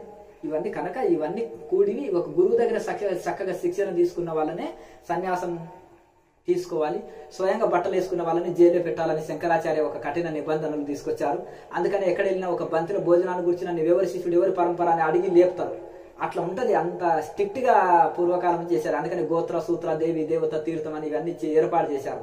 చాలా కఠిన నిబంధనలు శంకరాచార్య తీసుకొచ్చారు. మేము వెళ్ళిన కొత్తగా నేను తెల్ల వస్త్రాలు వేసుకొని కొత్తగా సాధుల్లో వెళ్తుంటే మీది ఏ పరంపర, ఎవరు, మన్ముఖి, గురుముఖి అంటారు. గురుముఖి అంటే గురువు దగ్గర దీక్ష తీసుకున్నాడు, మన్ముఖి అంటే సొంతం బట్టలు వేసుకున్నవాడు అని ఈ విధంగా రకరకాలుగా ఇది అడుగుతుండ్రి. కనుక పరంపరలు ఒక దాంట్లో ఉండాలి, శాస్త్ర మర్యాద పాటించి. రాముడు, కృష్ణుడే గురు పరంపరని పాటించి గురువుల దగ్గర శిక్షణ తీసుకొని ఒక పరంపరలో ఉన్నారు. శాస్త్ర మర్యాద పాటించాలనే ఉద్దేశంతో ఈ యొక్క శాస్త్రం ప్రకారం లేనివి ఉపనిషత్తు ప్రకారం ఉండాలి, యోగ శాస్త్రం ఉండాలి, విచారణ, ధ్యాన పద్ధతి ఇవన్నీ ఉండాలన్నమాట. ఈ పరంపరలో ఉంటేనే ఇది ఉంటారు. ఉత్తర భారత్లో పరంపరలు లేకపోతే దగ్గర రానివారు. కనుక పరంపరలో ఉండాలన్నమాట. ఈ ఉపనిషత్తు పరంపరలో ఉండాలి. మనం ఉపనిషత్తు ప్రకారం సాధనలు పరంపర ఉండాలి, దాన్ని అందులో మనం ఉండాలి. ఆ ప్రమాణం లేని దాంట్లోని అవి నాస్తిక మతాలు లేకపోతే నిన్న మనం వచ్చినవో శాస్త్రం మీద నిలవనివి, సైంటిఫిక్ గా ఉండనివి వాటిలో వెళ్తే మనకు గొప్ప నష్టమే జరుగుతుంది, లాభం లేకపోతే. ఇందులోనేమో గొప్ప లాభం పొందుతాం. స్వామీజీ, అఘోరులు తాంత్రికులు ఒకటేనా స్వామీజీ?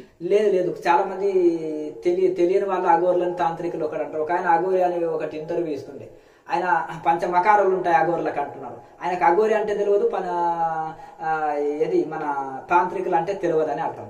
పంచమకారాలు పాటించేటోళ్ళు తాంత్రికులు, అఘోరులు కాదు. అఘోరులకి ఇది ఉండదు. అఘోరులు అనే వాళ్ళు స్టార్టింగ్ లో ఏం చేస్తారంటే వాళ్ళు గురువు మలాన్ని కూడా తినిపిస్తారు. అర్థమైంది కదా? అట్లా మలాన్ని కూడా శవం మీద కూర్చొని సాధన చేసేటోళ్ళని తాంత్రికులు అంటారు, అఘోరులు అన్నారు. వీళ్ళకి తెలియదు, కలగా పురుగన్ లాగా ఏదో పగ ప్రతీకాల కోసం పోయింది, ఏదో సిద్ధులు పొంది నా శత్రువులను నాశనం చేస్తా అంటాడు.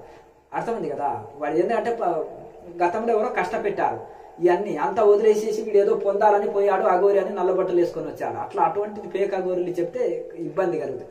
అది ఒకటి ఏంటంటే శవం మీద కూర్చొని సాధన చేస్తాము, అలాగే ఈ పంచమకారాలు పాటిస్తాము, ఇవి తాంత్రికులు చేసే పని. ఈ తాంత్రిక సాధనలు అనేది భోగ సాధనలు. ఈ ప్రపంచంలో తిని తాగేటోడంతా కూడా ఈ యొక్క భోగాలు అనుభవించేటోడంతా తాంత్రికుడు అంటే ప్రపంచ దేశాలు అందరూ వాళ్ళే ఎక్కువ ఉన్నారు. అర్థమైంది కదా. అవి రోగికి పథ్యం ఉన్నట్టుగా జాగ్రత్తగా పాటించాలి. హింసతో కూడుకున్న మధుమాంసాలు తీసుకుంటూ ఇవి ఆధ్యాత్మికం అంటే అది కుదరదు. మొదలు సాధకుడు కావాల్సింది అహింస. అహింస తర్వాతనే ఇంకేదైనా నీకు ప్రాప్తి కలుగుతుంది. హింసతో కూడుకున్నది ఇది కూడదు. ఇప్పుడు మాంసం కావాలంటే జంతువుని కొయ్యాలి. వైన్ తాగుతూ నువ్వు స్త్రీ సంభోగం చేసుకుంటూ దానికి ఒక భక్తి అని పేరు పెడితే ఏముంటుంది? అది భోగులు. అది నాలుక కట్టలేని వాళ్ళు, ఇంద్రియాలను నిగ్రహించుకోలేని వాళ్ళు ఈ భక్తి పేరు మీద ఇట్లా వాళ్ళ యొక్క కోరికలు తీర్చుకుంటూ దానికి ఒక భక్తి అని పేరు పెడతారు. నాలుక రుచి కోసం అమ్మవారి పేరు చెప్పి ఆట కోసి తింటారు చూడండి. అర్థమైంది కదండి. దానికి నీకు ఇంకా విషయ వాసనలు ఉన్నాయి, ఇంకా పూర్తి వైరాగ్యం లేదా, పెళ్లి చేసుకో, గృహస్థాశ్రమంలో ఉండు, శాకాహారం తీసుకో, సాధన చెయ్యి. ఇది నీకు గృహస్థ ధరం ఉంటుంది. సాధన పేరు చెప్పి ఆయన విషయ భోగాలు అనుభవిస్తే పాపం కదా అది. కనుక ఈ విధంగా అఘోరి అనేది అది వేరే. వాళ్ళు చనిపోయిన జంతు కలేబరాలనే తినవేస్తాడు. గురువు పెట్టే టెస్టులు మలం తినమంటాడు, ఆ లోయలో దూకమంటాడు. ఏది చెప్తే అది గురువు చెప్పినట్టు నాలుగు. మరి గురువు రక్షించుకుంటాడు, గురువు సమర్థుడు కనుక. తర్వాత ఏం చేసేస్తారంటే ఈ టెస్టులు ఇవన్నీ అయిపోయిన తర్వాత అది చనిపోయిన బ్రతికున్న దాన్ని కోసి తినరు వాళ్ళు. ఏది బ్రతికు ఏ జీవికి హాని చేయరు. ఘోరం లేనివాడే అఘోరి. చాలా క్రూరుడయా, చాలా ఘోరమైన వ్యక్తి అయ్యా అంటారు కదా కొంతమందిని. ఆ ఘోరం లేనివాడే అఘోరి. అర్థమైంది కదా. రూపంలో నరరూప రాక్షసుడు లాగా కనిపిస్తాడు కానీ, అర్థమైంది కదా. పైకి చూస్తే నరరూప రాక్షసుడు లాగా కనిపించిన లోపల నారాయణుని స్వరూపంలో ఉంటారు వాళ్ళు. కానీ ఎందుకంటే వాళ్ళకు విఘ్నాలు కలిగించకుండా, దగ్గరికి ఎవరు రాకుండా వాళ్ళు విచిత్రంగా నటనతోటి వాళ్ళు జీవిస్తుంటారు. కనుక వాళ్ళు కొంతమంది ఆకులలం తినే అఘోరులను చూసినా నేను నిరాహారి అఘోరులు ఎందరో అయిపోయారు. సాధన చేసి వందల సంవత్సరాల ఆయుష్ ఉంటుంది. నిరాహారి అఘోరులు ఎందరో జీవించారు. ఇప్పుడు నేను అక్కడ ఇంతవరకు చెప్పిన ఆ యొక్క ముక్తినాథ్ వెళ్ళే దారిలో ఆయన నిరాహార యోగి. ఇంకా అంతకుముందు ఇంకా చాలా మంది నిరాహార యోగి అఘోరులని నేను చాలా మందిని దర్శించిన. పూర్వం చాలా మంది సమాధి అయ్యారు, చాలా మంది గుప్తంగా ఉంటారు. ఇప్పుడు కలిసిన వాళ్ళు మళ్ళీ కలుస్తారని లేదు, స్థలాలు మారుస్తుంటారు, ఎక్కడెక్కడో ఉంటారు, చెప్పలేము లేదు కదండి. అప్పుడు వైరాగ్యంతో తిరుగుతున్నాం. ఆ ప్రేడికి ప్రేడుకు చేంజ్ అవుతుంది. ప్రతి 12 సంవత్సరాలకు మనిషిలో శరీరంలో కానీ, టెక్నాలజీలో కానీ, వాతావరణంలో కానీ చేంజెస్ వస్తుంటాయి. అర్థమైంది కదండి. కాలమాన పరిస్థితిలో ఉండే ఇప్పుడుండే అవధూతలు రేపుండేటోళ్ళు ఎల్లుండి సమాధులు అయిపోతుంటారు, స్థలాలు మారుస్తుంటారు. కొంతమంది ఇంకా ఒకే చోటు ఉన్న వాళ్ళని కూడా సమాధులు కావచ్చు. ఎవరు కొందరు ఉండొచ్చు, కొందరు లేకపోవచ్చు. దానికి చెప్పడానికి లేదు కదా. కాలమాన పరిస్థితిలో చాలా మంది మహనీయులు. స్వామీజీ, అఘోరుల దినచర్య ఏమి స్వామీజీ? కొత్తలో వెళ్ళినప్పుడు గురువు అనేక టెస్టులు పెడతాడు. చనిపోయిన కలేబరం మాంసం తినమంటాడు, చనిపోయిన శవాలవి, చనిపోయిన జంతువులవి, లేకపోతే మలమైనా తినిపిస్తాడు. లేకపోతే ఎక్కడైనా ఉండడానికి నిర్భయాన్ని రావడానికి ఆ శ్మశానంలోనైనా ఉండమంటాడు. ఎక్కడైనా సరే శిష్యుడిలో నిర్భయం రావాలని. అంత పరబ్రహ్మ స్వరూపమే. మట్టి అయినా తినిపిస్తాడు, రాళ్ళని తినిపిస్తాడు, మలాన్ని తినిపిస్తాడు, చనిపోయిన జంతువుల్ని తినిపిస్తాడు. అంతంగా పరమాత్మ స్వరూపమే తప్ప వాళ్ళకు వేరే కనిపించొద్దు అనేది. ఇది అది అనే భేదము, అభేద దృష్టి రావాలి, జ్ఞానం రావాలని అని చేసి తర్వాత వీళ్ళ ఆకులలం తినే కాడికి వస్తారు. ఇంకా గాలి తినే ఉండేటట్టు ఉంటారు. నిరాహార యోగుల్లాగా కూడా మారిపోతారు. వాళ్ళలో కొన్ని సాధనలు యోగాభ్యాసంతో, కఠోరమైన హఠయోగంతో కూడిన సాధనలు ఉంటాయి అఘోరులో. ఈ తాంత్రికుల్లాగా ఒక జప సాధననే తాంత్రికులు జప సాధన, ఇవి అవి తాగుడు తిండి ఉంటది కదా. ఇవన్నీ అఘోరులలో కఠోర బ్రహ్మచర్యం ఉంటుంది. కొంతమంది అఘోరులు అంటూ పంచమకారులు అంటారు. విధవులకు ఏది తెలియదని తెలుసుకోవాలి. ఈ యొక్క అఘోరులోనే కఠోర బ్రహ్మచర్య దీక్ష ఉంటుంది. వీళ్ళు ఇంచుమించు ప్రారంభంలోనే గురువు టెస్ట్ కోసము ఇవి అవి తినిపిస్తాడు తప్ప తర్వాత ఇవి నిరాహార స్థితికి వెళ్ళిపోతారు అఘోరులు. ఘోరం లేని వాళ్ళు అఘోరులు. ఈ అన్ని మధుమాంసాలు తినటంలోనే రజోగుణం పెరిగి వాడు ఘోరంగా కనిపిస్తాడు. ఘోరం లేని వాడు అఘోరి అంటే వాడు నిరాహార స్థితికి వచ్చినప్పుడే కదా సాత్వికంలోకి వచ్చేది. సాత్వికంలోకి వచ్చేసి నిరాహార స్థితిలోకి వచ్చినప్పుడే కదా. స్టార్టింగ్ లో తట్టుకుంటారా ఉండరా అని శిష్యులకు కొన్ని టెస్టులు మాత్రమే ఉంటాయి. ఇది అఘోర ఋషి నుంచి వచ్చేసింది. అఘోర ఋషి అనుష్టప్ చంద అనే రుద్ర మంత్రాలు ఉన్నాయి కదా. అఘోర ఋషి నుంచి శివుడికి ప్రీతికరం వీరు, శివుడికి శివభక్తులు. ఆ శివుడిని ఎన్నో అఘోర మంత్రాలతోటి, రుద్ర నమక చమకము ఆ మంత్రాలతోటి అఘోర ఋషి అని అంటారు కదా మన ఛందస్సులో. అట్లా అఘోర ఋషి ఈ మంత్రాలని నోటిగుంట చెప్పాడు. శివుడిని తన్మయత్వ స్థితిలో ఆయనని వేద మంత్రాల ప్రకారం స్తోత్రం చేశాడనమాట. అన్ని ఆయన లేని ఈ ప్రపంచంలో కొండలు గుట్టలు పర్వతాలు బ్రహ్మాండం అంతా శివుడు తప్ప ఇంకేం లేదు, అంతా నీవే అంటాడు. తర్వాత ఆయనని పొగిడిన తర్వాత మళ్ళీ ఆయనకు కావాల్సిన సమస్యలు చెప్పుకుంటాడు. అంతేనా కదా, ఆయనకి ఏం కావాలనేది. మొదలు స్తోత్రం చేసిన తర్వాత ప్రసన్నుని చేసుకున్న తర్వాత మన కోరిక మన సంకల్పాన్ని ఆయన ముందర పెట్టాలి కదా, అర్థమైంది కదా. కనుక ఆ విధంగా ఆ ఋషి రాశారు. ఆ పరంపర నుంచి అఘోర ఋషి పరంపర అవి చక్కగా భగవంతుని స్తోత్రాలు వస్తాయి, భగవంతుని ధ్యానం వస్తుంటుంది, యోగాభ్యాసం వస్తుంటుంది, అద్భుతమైన సాధనలు వాళ్ళకు ఉంటాయి. ఇప్పుడు చాలా అరుదు అయిపోయినారు, కనిపించడం అనేది చాలా ఇది. సూక్ష్మ శరీరంలో ఉంటారు, రహస్యంగా ఉంటారు, నిరాహారంలాగా ఉంటారు, అలాగే గుహల్లో ఎక్కడెక్కడో ఉంటారు. వాళ్ళని కనుక్కొని ఎంతో పరిశ్రమ చేస్తే కానీ కనిపించరు. అట్లా ఇప్పుడు ఇది అయింది. స్వామీజీ తాంత్రికుల సాధనలేవి వారు ఎక్కడ ఉంటారు స్వామీజీ? తాంత్రికులు అంటే ఒకప్పుడు ఈ యొక్క గౌహటి అంటారు అనమాట. ఇది అస్సాం గౌహటి సైడు, అలాగే కాశ్మీర్ ప్రాంతంలో కూడా కొన్ని చోట్లలో ఉంటుండ్రి. అయితే వీళ్ళు పంచమకారాలు అంటే మాంసం తింటారు, అర్థమైంది కదా, స్త్రీ సంభోగం చేస్తారు, ఇక అలాగే శవాల మీద సాధన చేస్తుంటారు, శ్మశానాల్లో ఉంటారు, అమావాస్య రోజుల్లో సాగన ఆదివారాల్లో అమావాస్యాల్లో సాధన చేస్తుంటారు, మధుమాంసాలు తీసుకుంటారు, వైన్ తీసుకుంటారు, అన్ని ఇంకా వాళ్ళవి ఇది ఉంటుంది. కనుక ఇది పతనమయ్యేది. ఇది ఆధ్యాత్మిక సాధనలో అహింస లేదు కదా, ఇది హింసతో కూడుకున్నది. కనుక ఇంకోటి ఒక జీవిని కోసి తింటారు. వీళ్ళు చనిపోయింది తినేటోళ్ళు కాదు, వీళ్ళు తాంత్రికులు, అర్థమైంది కదా. వీళ్ళు ఇది తమోగుణ సాధనలు అంటారు వీటిని. భూత ప్రేత పిశాచాలని పూజించేటోళ్ళు తమో గుణస్తులు, ఆ జంతు బలులు ఇచ్చేటోళ్ళు, అలాగే భూత ప్రేతాలను పూజించేటోళ్ళు, ఈ అంతా తమోగుణ సాధనలు అని భగవద్గీతలో చెప్పారు కదా. యక్ష రాక్షసులను పూజించేటోళ్ళు రజోగుణ సాధనలు. ఇవి సాత్విక దేవతల్ని సిద్ధి పొందిన వాళ్ళు అంటూ చాలా అరుదుగా, అంటే అది కూరగాయ చెట్ల లాంటిది. ఒక నెల రోజులు కాత కాసేది, నెల రోజులు కాత కాసి ఎండిపోతాయి అవి కూరగాయ చెట్లు. అలాగే ఆత్మ సాధన, ఆత్మ ముక్తి కోసం చేసే సాధన ఇది నాటు మామిడి చెట్లు, కొబ్బరి చెట్ల లాంటివి. బండ్ల కొద్ది కాస్తాయి, 10 సంవత్సరాలు కాస్తాయి కానీ బండ్ల కొద్ది కాస్తాయి. అలాగే సమాధి స్థితి అందుకున్న ఋషికి కలిగిన ఆ సిద్ధులు స్థిరమైనవి, ఇంకా అవి పోయేటివి కావు. కానీ ఈ 41 రోజులు 21 రోజులు తాంత్రిక సాధనలో కలిగే సిద్ధులు అనేటివి ఏంటిదంటే ఆ నెల రోజులు ఉండిపోయేటివి, అవి చాలా దుఃఖాన్ని కలిగించిపోతాయి మనకు. కనుక ఈ విధంగా అజ్ఞాన అంధకారంలో పోయి జనన మరణాలకి కారణమవుతుంది. కనుక భగవద్గీతలో ఈ యొక్క తమో గుణమైన ఈ తాంత్రిక సాధనని ఖండించారు. ఈ శాస్త్రం ఏది చేయాలో ఏది చేయొద్దు అంటే శాస్త్రమే ప్రమాణం. మరి వీటి తమో గుణ సాధనలు అని వీటిని ఖండించారు. వీటి జంతు బలులు ఇవి అవి ఉంటాయి, ఇవన్నీ కూడా హింసతో కూడుకున్నాయి కాబట్టి ఇవి ఖండించారు. కనుక ఇవి చేస్తే మనకు చాలా గొప్ప నష్టమే, వీటితోటి ఏం లాభం లేదు. కనుక శాస్త్ర ప్రకారంగానే మనం వెళ్ళాలి. అయితే కొన్ని చోట్లలో కొన్ని ప్రాంతాల్లో భారతదేశంలో అప్పుడు ఉండేది. శంకరాచార్య వీరిని అన్నింటిని ఖండించి ఇవన్నీ కూడా ఇవి శాస్త్ర నిషిద్ధమైనవని ఖండించేశారు.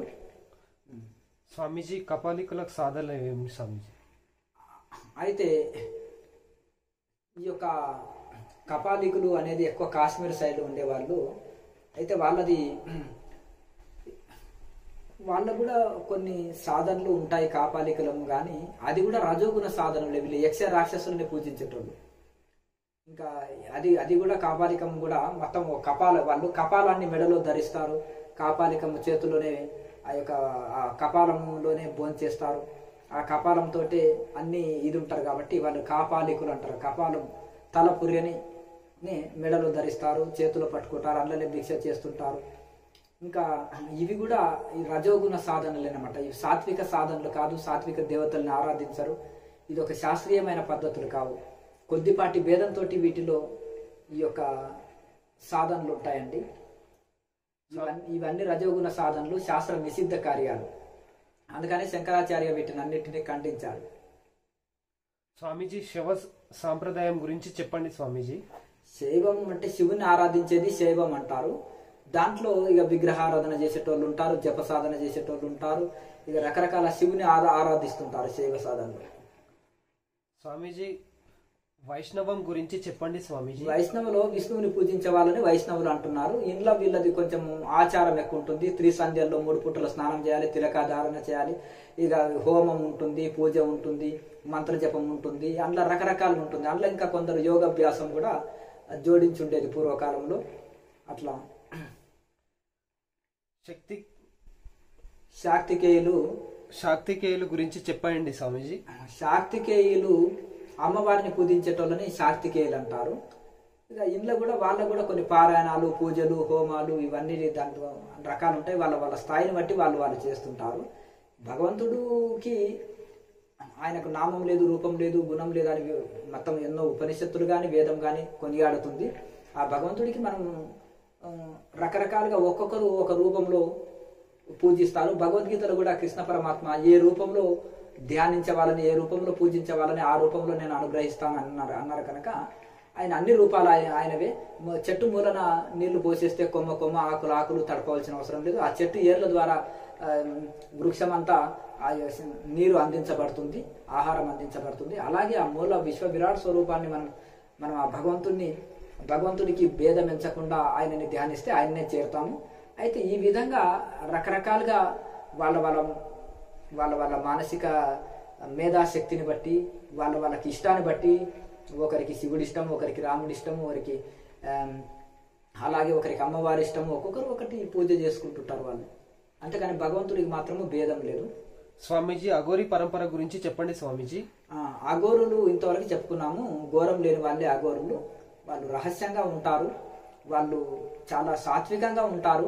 ప్రాథమిక స్థితిలోనే వాళ్ళ దగ్గరికి ఎవరు రాకుండా ఇట్లా చనిపోయిన శవాల్ని తిన్నట్టుగా శిష్యుడికి కొత్త వాళ్ళకి ఎన్నెన్నో టెస్టులు పెడుతూ ఇవి చేసేస్తుంటారు. వాళ్ళు చనిపోయిన శవాన్ని కూడా హల్వా చేసుకోగలుగుతారు, ఒక స్వీట్ చేసుకోగలుగుతారు తాకితేనే. అంత శక్తి వాళ్ళలో ఉంటుంది. వాళ్ళు చాలా అఘోరం అంటేనే అందులోనే సాత్వికమైన వాళ్ళని అర్థం. రూపంలో మాత్రము నరరూప రాక్షసుడిగా కనిపించిన నరరూప నారాయణులాగా ఉంటారు వాళ్ళు లోపల. కానీ వాళ్ళలోనే అఘోరం అని ఉంటుంది. అంటే శాంత స్వభావం కలిగిన వాళ్ళు, ఘోరం లేని వాళ్ళు అని వాళ్ళ పేర్లోనే ఉంది కనుక ఆ విధంగా వాళ్ళు ఒక్కొక్క స్థితికి, నిరాహార స్థితికి ఎదుగుతారు. వాళ్ళలో కఠోరమైన హఠయోగ సాధనలు ఉంటాయి. అఘోరులు బ్రహ్మచర్య సిద్ధి ఉంటుంది వాళ్ళలో, కఠోర హఠయోగ సాధనలు ఉంటాయి. నిరాహార యోగి స్థితికి వెళ్ళిపోతారు. మహాసిద్ధ పురుషులుగా 100 సంవత్సరాలు జీవించే శక్తిని వాళ్ళు పొందుతారు. అష్టసిద్ధులు కూడా పొందుతారు వాళ్ళు. అది చాలా వాళ్ళ పద్ధతులు వాళ్ళకు ఉంటాయి. స్వామీజీ నాగసాధువుల పరంపర గురించి చెప్పండి స్వామీజీ. నాగసాధువులని ఏంటంటే అప్పుడు దశనామి సన్యాసులని శంకరాచార్య చేసి వీరంతా శాస్త్ర ప్రకారంగా ఉన్నవి అని గోత్ర సూత్రాలు ఇవన్నీ ఏర్పాటు చేశారు. అయితే ఇందులో కూడా సాధనలు వీళ్ళకి వేరే ఉంటాయి. ఈ నాగసాధువులకు అధర్వణ వేదం అంటే యుద్ధకాండం ఉంటుంది. అలాగే అయమాత్మ బ్రహ్మ అనేది వాళ్ళకు మహావాక్యం ఉంటుంది. అయితే ఆనాడు బౌద్ధులు వచ్చేసి మన విగ్రహాలని, అంటే బుద్ధుడు చాలా గొప్పవాడు, ఆత్మజ్ఞాని. కానీ తర్వాత 3వ తరం వాళ్ళు అంత తాంత్రిక సాధనని చేస్తూ ఆ యొక్క విగ్రహాలని పడగొట్టి వాళ్ళ విగ్రహం పెట్టుకోవడం, సనాతన ధర్మాన్ని నష్టపరుస్తూ, దొంగతనాలు చేస్తూ, వ్యభిచారం చేస్తూ, మధుమాంసాలు తీసుకుంటూ, ఆ కుటుంబంలో అందరూ ఒక 10 మంది ఉంటారు అనుకో, అందరూ అందులో ఇంకా బ్రహ్మచారం అంటూ ఉండదు, బ్రహ్మచర్యం అంటూ ఉండదు, తాంత్రిక సాధనలు ఉంటాయి. గృహస్థులే ఉంటారు అంతా. ఆ గృహస్థుల్లో కూడా వాళ్ళ ఇంట్లో ఒక 50 మంది 10 మంది ఉంటే, పూర్వకాలంలో ఉమ్మడి కుటుంబాల్లో 20-30 మంది ఉన్నారనుకో, వాళ్ళందరూ పోయి భిక్షకు పోతారు. అది కూడా పప్పన్నం పెడితే తీసుకోరు, వాళ్ళని కొట్టి లాక్కొని ఇది చేసేవారు. వాళ్ళ ఇంట్లో కోడి ఉంటే కోసుకొని తినేవాళ్ళు. ఇప్పటికైనా ఏదైనా ఈ బౌద్ధ సన్యాసులు లామాలు వచ్చేస్తే ఏదైనా హైదరాబాద్కి వస్తే మాంసం హోటల్కే దూరుతారు. అన్ని దేశాల్లో ఉన్నారు కదా, ప్రపంచ దేశాల్లో అంతటా ఉంది బౌద్ధం. ఏదైనా మాంసం హోటల్ అండి, అదంటే మేము తినేది అది తినండి, మాకు ముద్ద దిగదా అంటుంది కొంతమంది. ఎక్కడ వెళ్ళినా చూసినాం కదా.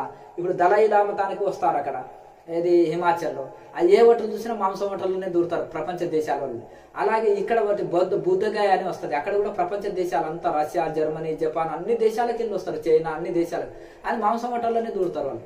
అది తీసుకునేది అదే ఆహారం మేము అని అంటారు. కనుక ఆ విధంగా అందులో మార్పు వచ్చే వరకే అది ఒకటే కాకుండా హింసతో కూడిన వాళ్ళ జీవన విధానం ఉన్నందుకు శంకరాచార్యుల వాళ్ళనందరినీ ఉండి, అది వైన్ తాగుతివి, మాంసం తింటివి, వ్యభిచారం చేస్తేవి, దొంగతనం చేస్తేవి, అందరు కొట్టి భిక్షలు ఆకుట్టివి, బుద్ధుడు ఇదే నేను నీకు నేర్పాడా? మరి బౌద్ధం అని ఎందుకు పెట్టావు? ఆయన సిద్ధాంతాలు పాటించినప్పుడు హింసతో కూడుకున్న మీ జీవనము అహింసతో కూడిన బుద్ధుడికి ఏమన్నా పోలిక ఉందా? ఇవన్నీ కూడా శాస్త్రంలో నాస్తికవాదంతో ఉంది కనుక ఈ రెండింటికి నీ శాస్త్ర ప్రకారంగా వాళ్ళలో వాదనలు చేసి, వాళ్ళలో ఇది చేసి, ఇక ఇది చేసినప్పుడు ఇంకా కొందరు విని శిష్యులుగా మారిపోయారు, కొందరు ఒప్పుకొని మర్యాదగా వెళ్ళారు, ఇంకా కొంతమంది ఒప్పుకొని వాళ్ళు కొద్దిగా కొవ్వెక్కిన వాళ్ళు కరాటెలు కుంపులు అంటే నాగసాధువులతోటి యుద్ధకాండ బాణాలతోటి యుద్ధం చేయించడం వలన వాళ్ళు చైనా టిబెట్ అక్కడ పారిపోయి వాళ్ళు ఇది అయిపోయారు. ఆ నాగసాధువులని ఇప్పుడు కృష్ణ పరమాత్మ ఏ విధంగా ధర్మయుద్ధం చేయించారో శంకరాచార్యుల వారు కూడా అదే ధర్మయుద్ధాన్ని చేయించారు. ఇది ఒక ఆర్మీ లాంటిది అనమాట. మన హైందవ ధర్మానికి, వేద ధర్మానికి, సనాతన ధర్మానికి రక్షకులు వీళ్ళు కొత్తవాళ్ళనంటే ఆర్మీ లాగా, అందులో వీళ్ళు నాగసాధువులు అంటే ఆర్మీ లాగా అనమాట. దేశ రక్షణకు ఆర్మీ ఎట్లనో ధర్మ రక్షణకు ఈ యొక్క సనాతన ధర్మ రక్షణకు ఈ నాగసాధువులు. అందుకనే నాగసాధువులు కటార్లు గదలు పట్టుకుంటారు, కత్తులు కటార్లు పట్టుకుంటారు, అలా గుర్రాల మీద కొంతమంది పోతుంటారు, చెప్పులు వేసుకోరు, పెద్ద జడలు కలిగి ఉంటారు, దిగంబర్లు, చలికి భస్మం పూసుకొని ఉంటారు, చాలా చూడడానికి ఇట్లా చాలా ఇదిగా కనిపిస్తారు భయంకరంగా. అలాగే యోగ శక్తి కలిగి ఉంటారు. వాళ్ళలో కర్రలు తిప్పడం వస్తుంది, వాళ్ళలో కర్ర సాము వస్తుంది, వాళ్ళలో కత్తులు తిప్పుతుంటారు. లింగ సాధనతోటి ట్రైన్లే లాగుతారు, ఒక్కొక్కరు ట్రైన్ కూడా లాగే శక్తి ఉంటుంది లింగ సాధన.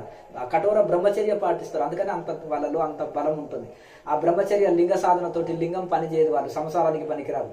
అప్పుడు ఆ లింగ సాధనతోటి మెదక పడిపోయి వాళ్ళకి ఎందుకంటే రైలు వెహికల్లు ఇద్దరు ముగ్గురిని కూడా ఆ కర్రకు చుట్టి వాళ్ళని కూర్చోబెడతారు లింగం మీద. అట్లా ఆ విధంగా ఆ కఠోర లింగ సాధనం చేస్తారు, యోగ బలం ఉంటుంది. ఆ విధంగా వాళ్ళు చక్కగా చాలా యోగ శక్తి కలిగి ఉంటారు కనుక ఆ విధంగా వాళ్ళు ధర్మరక్షణ కోసం యుద్ధం చేయడానికి కూడా సిద్ధి ఉంటారు. అంకుశాలు పట్టుకుంటారు, బాణాలు పట్టుకుంటారు, అన్ని విద్యలు వస్తాయి వాళ్ళకి. పూర్వకాలంలో అన్ని వచ్చేవాళ్ళు.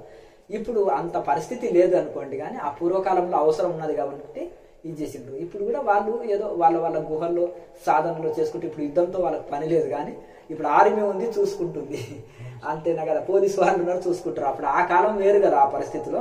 ఇప్పుడు అందుకని వీళ్ళు ఏం చేస్తారంటే ఆనవాయితీగా ఏదో కత్తులు కటార్లు తిప్పుకుంటూ వస్తారు, అవి పక్కకెట్టేసి వాళ్ళు ఏదో ఇది చేసుకొని పోతారు. వాళ్ళ యోగాభ్యాసం ధ్యానాభ్యాసం వాళ్ళ తపస్సు వాళ్ళు చేసుకుంటుంటారు. స్వామీజీ మీదేం పరంపర స్వామీజీ? ఇది మాది ఆదిశంకరాచార్య పరంపరలో నాగసాధువులనే సన్యసించిన జూనాకాడలో. అయితే అందులో ఈ యొక్క మన క్రియాయోగంలోని ఒక యోగి ఆత్మకథలోని గురువులందరూ కూడా లాయిరిమాశయ సమాధి అయిన తర్వాత వీళ్ళంతా కూడా మళ్ళీ ఈ యొక్క జూనాకాడలో సన్యసించుకున్నారు.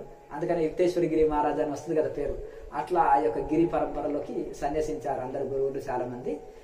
ఈ యొక్క గిరినామము వస్తుంది మాకు. ఆదిశంకరాచార్య పరంపరలో సన్యాసం, బాబాజీ పరంపరలో క్రియాయోగం. స్వామీజీ మీ లక్ష్యం ఏమి స్వామీజీ? ఆ లక్ష్యం ఏమి ఉంది, ఇప్పుడు మానవ జన్మ ఇప్పుడు మనిషికి ఏమి ఇచ్చినా తృప్తి పెట్టలేమండి, అర్థమైంది కదా. ధనం ఇచ్చినా తృప్తి పడలేదు, వైద్యం ఇచ్చి రోగం నయం చేసినా మళ్ళీ వస్తుంది, తిండి పెట్టినా ఆకలి అవుతుంది, వస్త్రాలు ఇచ్చినా చిరిగిపోతాయి. బ్రహ్మజ్ఞానంతో దుఃఖము అశాంతి పోతుంటుంది. స్వస్థ భారత్ స్వచ్ఛ భారత్ అంటున్నారు. శుభ్రత ఉండాలి, ఆరోగ్యం ఉండాలి, దానికంటే మించింది బ్రహ్మజ్ఞానం ఉండాలి. బ్రహ్మజ్ఞానం ఉంటే అన్ని సెట్ అయిపోతాయి. బ్రహ్మజ్ఞాన భారతం మా లక్ష్యం, బ్రహ్మజ్ఞానం కాదు. అర్థమైంది. గోడకాన్ని నిద్రపోయి ధ్యానం చేస్తూ ఏదో శాస్త్ర ప్రమాణం లేని పుస్తకాలు చదువుతూ ఆ బ్రహ్మ గురువులు అంటారు. బ్రహ్మజ్ఞానులు కంటే బ్రహ్మ గురువులు ఇప్పుడు ఎక్కువ అయిపోయింది కదా. అంటే మన తెలుగు రాష్ట్రాల్లో అంతటా ఉన్నారు బ్రహ్మ గురువులు ఉంటారు. ఆ బ్రహ్మ గురువులు కాకుండా బ్రహ్మజ్ఞాన గురువులు, బ్రహ్మజ్ఞాన భారత్ కావాలి. బ్రహ్మజ్ఞానం వద్దు, బ్రహ్మజ్ఞానంలో ఉంది లోకమంతా అందులోనే కొట్టుకొని పోతుంది, ఒక్కొక్కడు ఒక బ్రహ్మతోటి. కానీ బ్రహ్మజ్ఞానం మనకు కావాలి. బ్రహ్మజ్ఞాన భారత్ మా లక్ష్యం. ఇక ఎందుకంటే బ్రహ్మజ్ఞానంతో అన్ని దుఃఖాలు పోతాయి, మనిషికి శాంతి ఆనందం కలుగుతుంది. ఆ బ్రహ్మజ్ఞానం ఎట్లొస్తుందా అంటే వేదాంత విచారణ వలన. వేదాంతం చదివితే చాలు అంటారు. అన్నమన్నం అంటే ఆకలి పోదు, అహం బ్రహ్మస్మి అంటే బ్రహ్మ కాలేడు, ఆయన కలెక్టర్ అంటే పిచ్చోడు అంటారు. నువ్వు పీజీ పిహెచ్డీ చేసి పట్టాభద్రుడు అయి గవర్నమెంట్ ద్వారా పదవి పొందినప్పుడు అప్పుడు నువ్వు ఐఏఎస్ ఆఫీసర్ అని చెప్పు, అర్థమైంది కదా. అలాగే అదే విధంగా నువ్వు బ్రహ్మానుభూతి పొందినప్పుడు నువ్వు చెప్పడానికి ఏం లేదు, ఇంకా బ్రహ్మస్వరూపంలోనే ఉంటావు, బ్రహ్మస్వరూపంలో నువ్వు అవుతావు.